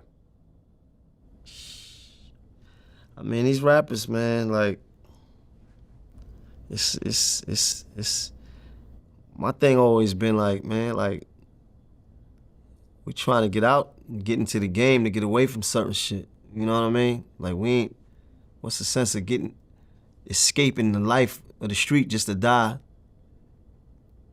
you know, in the same manner that we was trying to escape? Yeah. I feel like, I mean, you've been in rap beefs before, but I never heard you talking about smoking someone's dead friend. Nah, that wasn't ever, that came out later. Yeah. I think that came out with social media and the back and forth on social media, I think. Like some new developments are coming out about the Fulio murder case. And what they're saying is one of the dudes that killed him, his brother was killed by one of Fulio's people. And Fulio had rapped about his brother and even did a video pissing. Well, he went to the grave and everything. Pissed on the grave of the brother. I don't remember the pissing, but I remember him rapping at the dude's grave. That's what I'm saying. Yeah. Like, I liked Fulio, man. Me and him have had conversations. Like, we did an interview. We talked on the phone. And, like, I didn't like none of that shit. All that shit was repulsive to me. But I think, Did you tell him that? Yeah. In the interview, I said, well, what I did say was, look, I understand you and Young and Ace. I'm not saying Young and Ace has anything to do with this, but at the time, him and Young and Ace were going at it. People were dying on both sides. I said, like, look, I understand that a lot of shit has happened, but can y'all just work it out? Can y'all just get on the phone and let bygones be bygones? Because this is all going to have a bad ending. And he said, yeah. He said, we are going to talk at one point, sooner than later. I think we could work it out. Could there be anything that could be done with, let's just say, you and Young and Ace sitting down together and saying, look, a lot of fuck shit happened on both ends, but we have to just basically, you know, we don't have to be friends, but we got to get past this and kind of just move on with our careers because we're both successful in our own way. It probably happen sooner than later. You never know what God got planned, you know? I told him that a couple times, you know? We be talking time to time, like, you know what I'm saying? Like, you never know what can happen. You know, like, it ain't no, you know what I'm saying? We want to kill each other. Nah, we just mutual, you know? Interviewed Young and Ace, told him the same thing. Can y'all work it out? I never bring people on my platform and try to. What did he say? Young and Ace, I forgot what Young and Ace said. Oh, I don't know, maybe. Well, I think he said, no, we never really talked. You know what I'm saying? Like, a lot of bodies were dropping on both sides. And some of these bodies were relatives. You know, I think Young and Ace's brother got killed. And you know what I mean? Like, close friends were dying. And I remember when I was reading off to Ace about the people that were getting killed on the other side. These were like teenagers, so-and-so age 14, so-and-so age 15. And he kind of laughed a little bit, and it was sort of like, oh, like, these are kids that don't really know better yet. You know what I'm saying? I didn't know shit. I'm 51, man. Like, at 15, yeah. I'm saying it's a different mentality. And I was trying to somehow placate things to the best of my ability because I was cool with both of them. Right. But yeah. And I did tell him, in fact, I do have DMs because I remember he got shot after one of our interviews. Not directly after, but like whatever, like a year later. And I said, bro, just get the fuck out of Florida. Yeah. Like, you shouldn't even be in this fucking state. You shouldn't even be in this fucking state. There's too much shit. I said, just move. I was in Florida when that happened. Oh, really? I was in Orlando. Yeah. Mm-hmm. I've always said this, man. I mean, me and Boosie have had conversations about this. Like, your enemies are not going to get on a flight to go get you. They're going to drive somewhere. All these crimes are crimes of opportunity. FBG Duck, same thing. I told him to move out of Chicago. He didn't want to, you know. He argued with me. Why stay in Chicago when these types of shootings are happening? See, what it is with me, like, I got more in Chicago probably than they got more in Chicago. Like, it's shit that I gotta make sure I take care of here first before I do anything. Like, you feel me? Like, and plus, I ain't the type of motherfucker that want to go move to another city because I don't trust nobody. You feel me? I don't trust new people. I don't want to hang around new people. I don't want no new friends because I don't trust nobody. Yeah, motherfucker could turn fake on you anywhere. You can die anywhere. You can get shot anywhere. So-and-so, oh, yo, the dude who you hate, he's right over here. He's, 30 minutes, an hour away. People get in the car and go do it. No one's going to go to the airport, buy a plane ticket, go to some other state, try to get a gun in some other, because you're not going to take the gun to the airport with you, right? No one's going to do that. So you're going to go to another state, get a gun from some sketchy fucking location, and then what? Go hang out and try to find the person where he's at a mall or something. Like, no one's doing this shit. This is not the mafia. This is not Putin's hitmen, you know, or North Korea that'll actually go and do some shit like this. These are a bunch of dudes with crimes of opportunity. And if you move away, 99.9% of the time, you'll be fine. But nobody wants to move away. Why do you think that is? We stuck to what we know.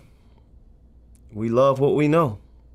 You know? The mentality of being part of your community, your hood, where you feel like the love is the biggest, and you feel like, you know, you have a grip on, you know, the turf, and you know, you got everything that you know, and everything that knows you is there.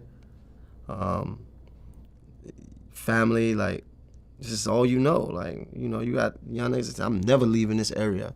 I'm never leaving such and such. I'm gonna die right here. Like, you know, they speak like that. I've felt that way before. But you don't live in your old neighborhood anymore. But I also had the see, what you got to remember is that I also had the fortunate opportunity of getting older. So now you're not talking to a 15-year-old me. So if you're talking to a 15, 16-year-old me, then maybe I would be talking the same shit. Like, man, what? Crazy? Fuck that. I'm gonna die right here. Crazy? I'm gonna die with my niggas right here. NA Rock, Bed-Stuy, Brooklyn, right here. I'm gonna be here till it's over, right? I never cared about living until I had the opportunity to live. So you can't project the way you think as a grown man or somebody that's in the hood at 16, 17, 18, 19, even early 20s. It's a different level of thinking. They haven't grasped the understanding of life and getting a little bit older and getting money and getting to the point where we be like, damn, this shit is all right. I like being alive. Yeah. I like living. I like getting to this money. I like traveling. I like experiencing. Yeah. You gotta get there. You gotta get there. And the only way to get there is to stay alive. So if my friend Curtis died when we was 15. And he died while I was there.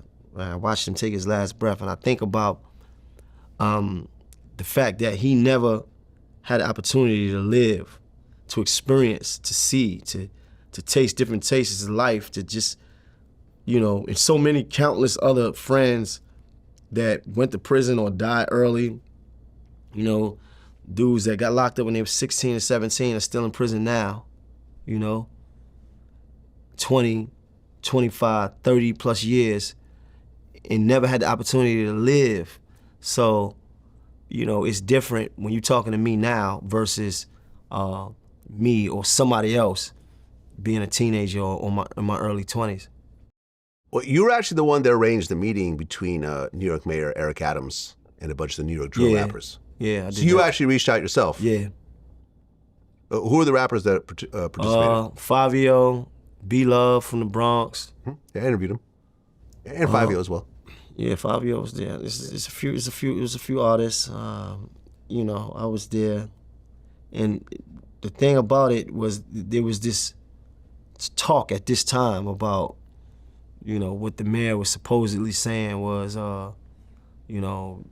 banning drill rap, and I think I don't think that he ever personally said that, but it was this talk about him saying that there's this idea of politicians coming down and stepping down on drill rap. And my whole thing was, when I spoke to Fabio, was if you're gonna speak about drill rap or have this conversation with drill rap, you gotta have it with the premier drill rap artists. Not even with me. Not even with me. You gotta have a conversation with the artists that's at the forefront of this. You gotta tap into their mentality, right? You gotta see what's making them tick. You gotta have understanding of what they got going on. So that's why I did that, because I needed him to hear from them. Do you think when you first came out, which was around 2008, 2007, if social media was what it was back then, where you could just jump on social media and along with the songs, diss your ops and turn up and have everyone chime in, do you think you would have survived that era, or do you think you would have crashed out because of your age, with your overall recklessness and the batteries that are being put in at that time? The difference is that wasn't our culture yet. It wasn't our culture to speak on those things like that.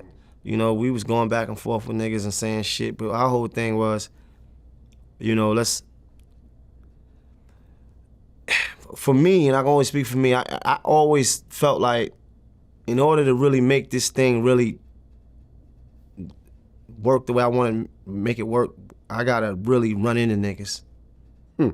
I gotta really punish niggas, you know what I'm saying, physically, because the back and forth, is cool, I guess, right? But how we need to really get this thing going is that we really got to step on them, because this is what's going to separate us from the rest.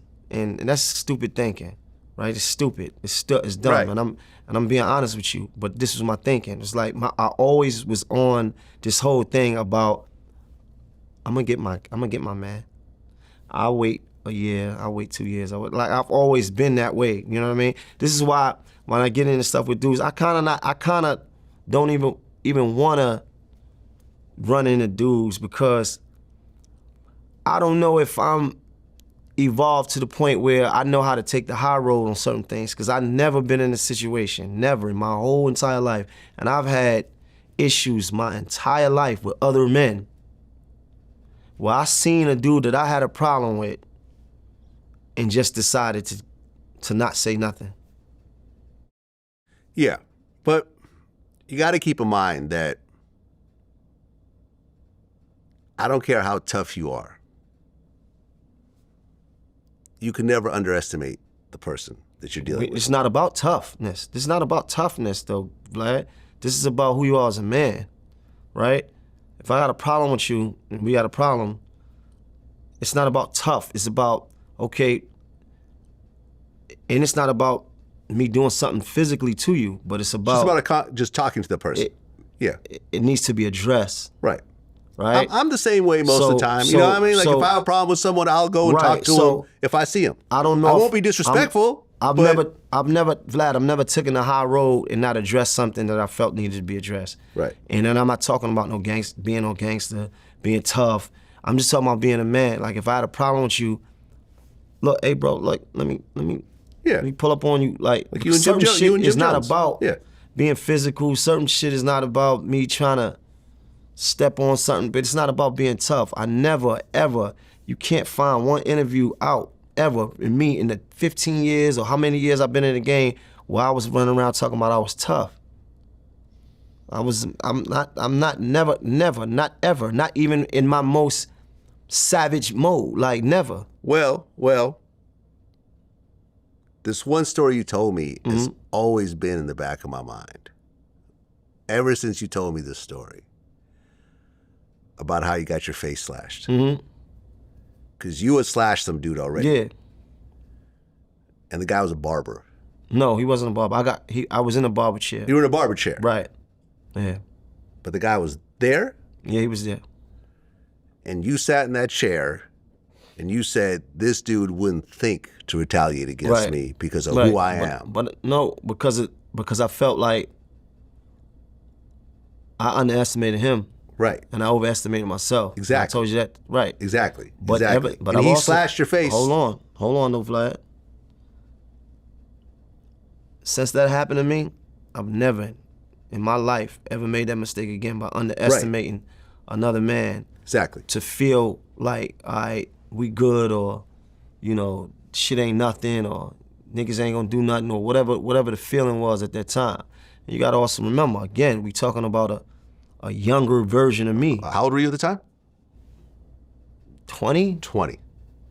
I really, honestly, like that story, I felt affected my life. Because I think, like, just never feel like the other person can't do something to you. Right. I don't never feel like that. I always think this, and I'm always on the defensive. Listen, you read the art of war, Sun Tzu tell you the tactics that you use can be used against you. Right. You got to understand the principles and the things that you use to step on shit could be used against you. The same exact thing. Everybody got the same access that you have. You got steppers, they got steppers. You got shit going on, they got shit going on. So it's never about that. But I'm merely talking about being a man in every aspect. Meaning, if we got an issue, I'm not gonna sit around here, you across the room and I'm across the room and act like it ain't nothing. Yeah. That's not what I could do. Like, you know what I'm saying? Like, that ain't about it. We may need to have a conversation. And that conversation don't need to resort to violence or some other shit, because as many issues that I've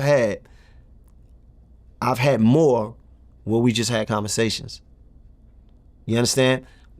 And that's just the type of person I am. I'm not gonna see somebody that I felt like I had words with and I'm gonna act like I don't know what's going on. You look at the King Von situation with Quando Rondo, and I'm sure Von probably thought this was gonna be a fist fight. I'm gonna beat this dude's ass. We'd had words with each other online, and that's gonna be the end of it. That's what them other niggas thought too. And then Quando's man, Lil Tim, said, nah, You know what I mean? And it turned into multiple murders and multiple people getting shot. Right.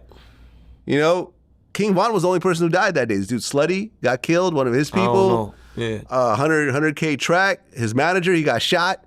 Ended up, you know what I mean, was in a wheelchair for a little while. Like, it was a fucking mess all across the board because I think Von just underestimated the situation. Absolutely. He brought, this dude's pussy. Same thing in the other situation. Von's got a reputation of being a killer and whatever else. He brought, but that's everyone's the scared same of me. situation and other situation we talked about. We ain't got to say what it is, but we talked about that earlier. Yeah. It's the same exact situation. Right. The same exact situation. You came here thinking it was one thing, you're going to get a moment. Pac. And oh, yeah, I'm with Death Row. I'm going to stomp this dude out. Right. I'm Pac. I'm untouchable. A couple hours later, you know, like, and I've always felt like everyone's got guns on both sides. Like, everyone's got security. Everyone's got people. Like there's no shortage of this. Everyone's got a friend that will crash out for you. Mm-hmm. I've got that. You've got that. Everyone got that. The most square dude will have someone with him that you don't, you know, I mean, like, I remember when I interviewed Whack 100, when Game got into with that dude Stitches. And Stitches ran up on him and Whack knocked him out. Like, you know, Stitches wasn't looking at Whack, he was looking at Game. Next thing you know, he's on the ground, knocked out. Like, the closer he got, the bigger this dude got. Right, and he's heading right towards Game. He walking, Game is here, I'm pacing in front. It's Game and like 4 homies, and I'm pacing in front of him. And I'm telling him, I got him. Just let him get close, I got him. And he walking up and he talking this shit. He going straight at Game. Game, use it this, use it at the time. Game was on probation. He had just fought a case or whatever. And, you know, now this is not manager artist. This Paul wrote. This the little homeboy. That ain't finna happen. So the closer he got, I'm telling myself, God damn, this fool is big. This dude got one of them O.J. Simpson heads. You met O.J., you know what I'm talking about. It ain't normal, right? And he you know, he doing his thing. And I had to tell myself, either I gotta knock him out or I gotta hurt him enough to take him to the turf, right? And within doing time, I mastered this overhand right thing. It always got me out of trouble. If I'm fighting somebody and I see these little stars, if that I can land that overhand right, it'll buy me some time. And the closer he got, I was like, God damn, I done did it now, but I'm already in the storm. I never forget. I told myself and I said it and Game heard me. I said, you the motherfucker killed my brother. And I got off. And I landed to overhand right and knocked him out. I just never underestimate anybody. I assume the worst will happen, and I prepare for that. Right. If I go to a hip-hop event, I will always have armed security with me. You know what I mean? If I'm interviewing someone I don't know, I will always have someone, a lot of times, NYPD, LAPD, like, you know what I mean? Like, I'm trying to de-escalate. I'm not trying to have the homies there and have things escalate or whatever. Like, I always prepare for the worst because I assume that it might happen one day. And I've seen too many cases where it does happen, where it's just a level of, you just think the dude is pussy. And you think you're going to just do whatever you want to him and there's no repercussions. And you've seen it time and time again. We've gone over these stories of just underestimating people with the worst possible results, you know? So I hope people watch this and think a little bit, because being a rapper is dangerous in 2024. Absolutely. You know? I just want to end with this. Today is August 14th. In 2 days is actually Maino Day. Absolutely. In Brooklyn. Yeah. Because in 2 days was actually the birthday of your late mother. That's right. Yep. So I get to do something for the hood, give back to the community, do something for the kids, and actually celebrate my mother's birthday. When did she pass? January of 22. Sorry for your loss. No, sorry. Was this during COVID or? We was out of COVID then. This is 22. Yeah, we was coming out. It was still in COVID. Still a little bit, but yeah. Okay, but it wasn't because of COVID? No, not at all. Okay. Yeah. I'm sorry to hear that, man. I lost my dad around the same time. Yeah. It's tough. Yeah, It's tough, man. But the fact that you actually have your own day in your hometown. Yeah, major. You know Everybody's invited. Yeah? Bring your uncle, bring your cousins. It's a family community event, man. It's a big block party. I got 2 streets blocked off. It's gonna be something. It's gonna be big. That's what it is, man. Yeah. Listen, me and you go back. Yeah. Was that your first interview ever that you did No, with it's me? not my first interview, but it's like One one of of the those first. in-depth jaunts. You know what I mean? Yeah. Yeah. Yeah. You know, and listen, I saw the talent early on. Mm-hmm. This is before High Hater, actually. Yeah, absolutely. This was during Way before Rumors. that, Rumors, the yeah. Rumors time. And I just saw the talent. And, you know, when I came out by myself with my camera. Vlad the Butcher. Vlad the Butcher came out. You showed me love. DJ Vlad. And ever since then, this is now, I think, 17 years, because this is before VladTV. Yeah, wow. You and I have always been 100. 100. If we've ever had a disagreement, you would call me, we'd have a quick conversation, it would get fixed. Understandable. You know what I'm saying? I don't even remember what situation we have. I know we've maybe had 1 or 2, just little silly shit. Light We've shit. always fixed it. Light.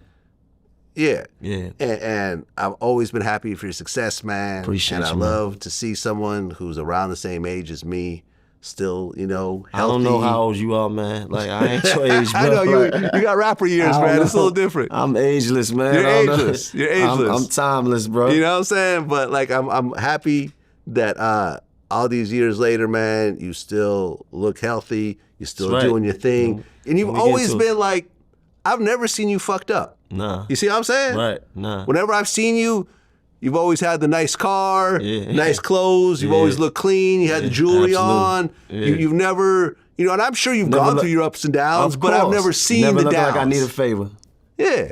Right. Yeah, man. Like, I've always seen you looking good, and I've always seen you hustling, and I've always seen you, you know, taking responsibility for all your actions. 100%. And man, I know you still got a lot more to come. And I'm right, looking forward man. to that show, the new Maino. New Maino, You know what I baby. mean? If you don't want me to do a cameo on the show, We might have to do something might like have that. to do so. That's a That's fact. what it is. Till next time. My God. Peace. Love.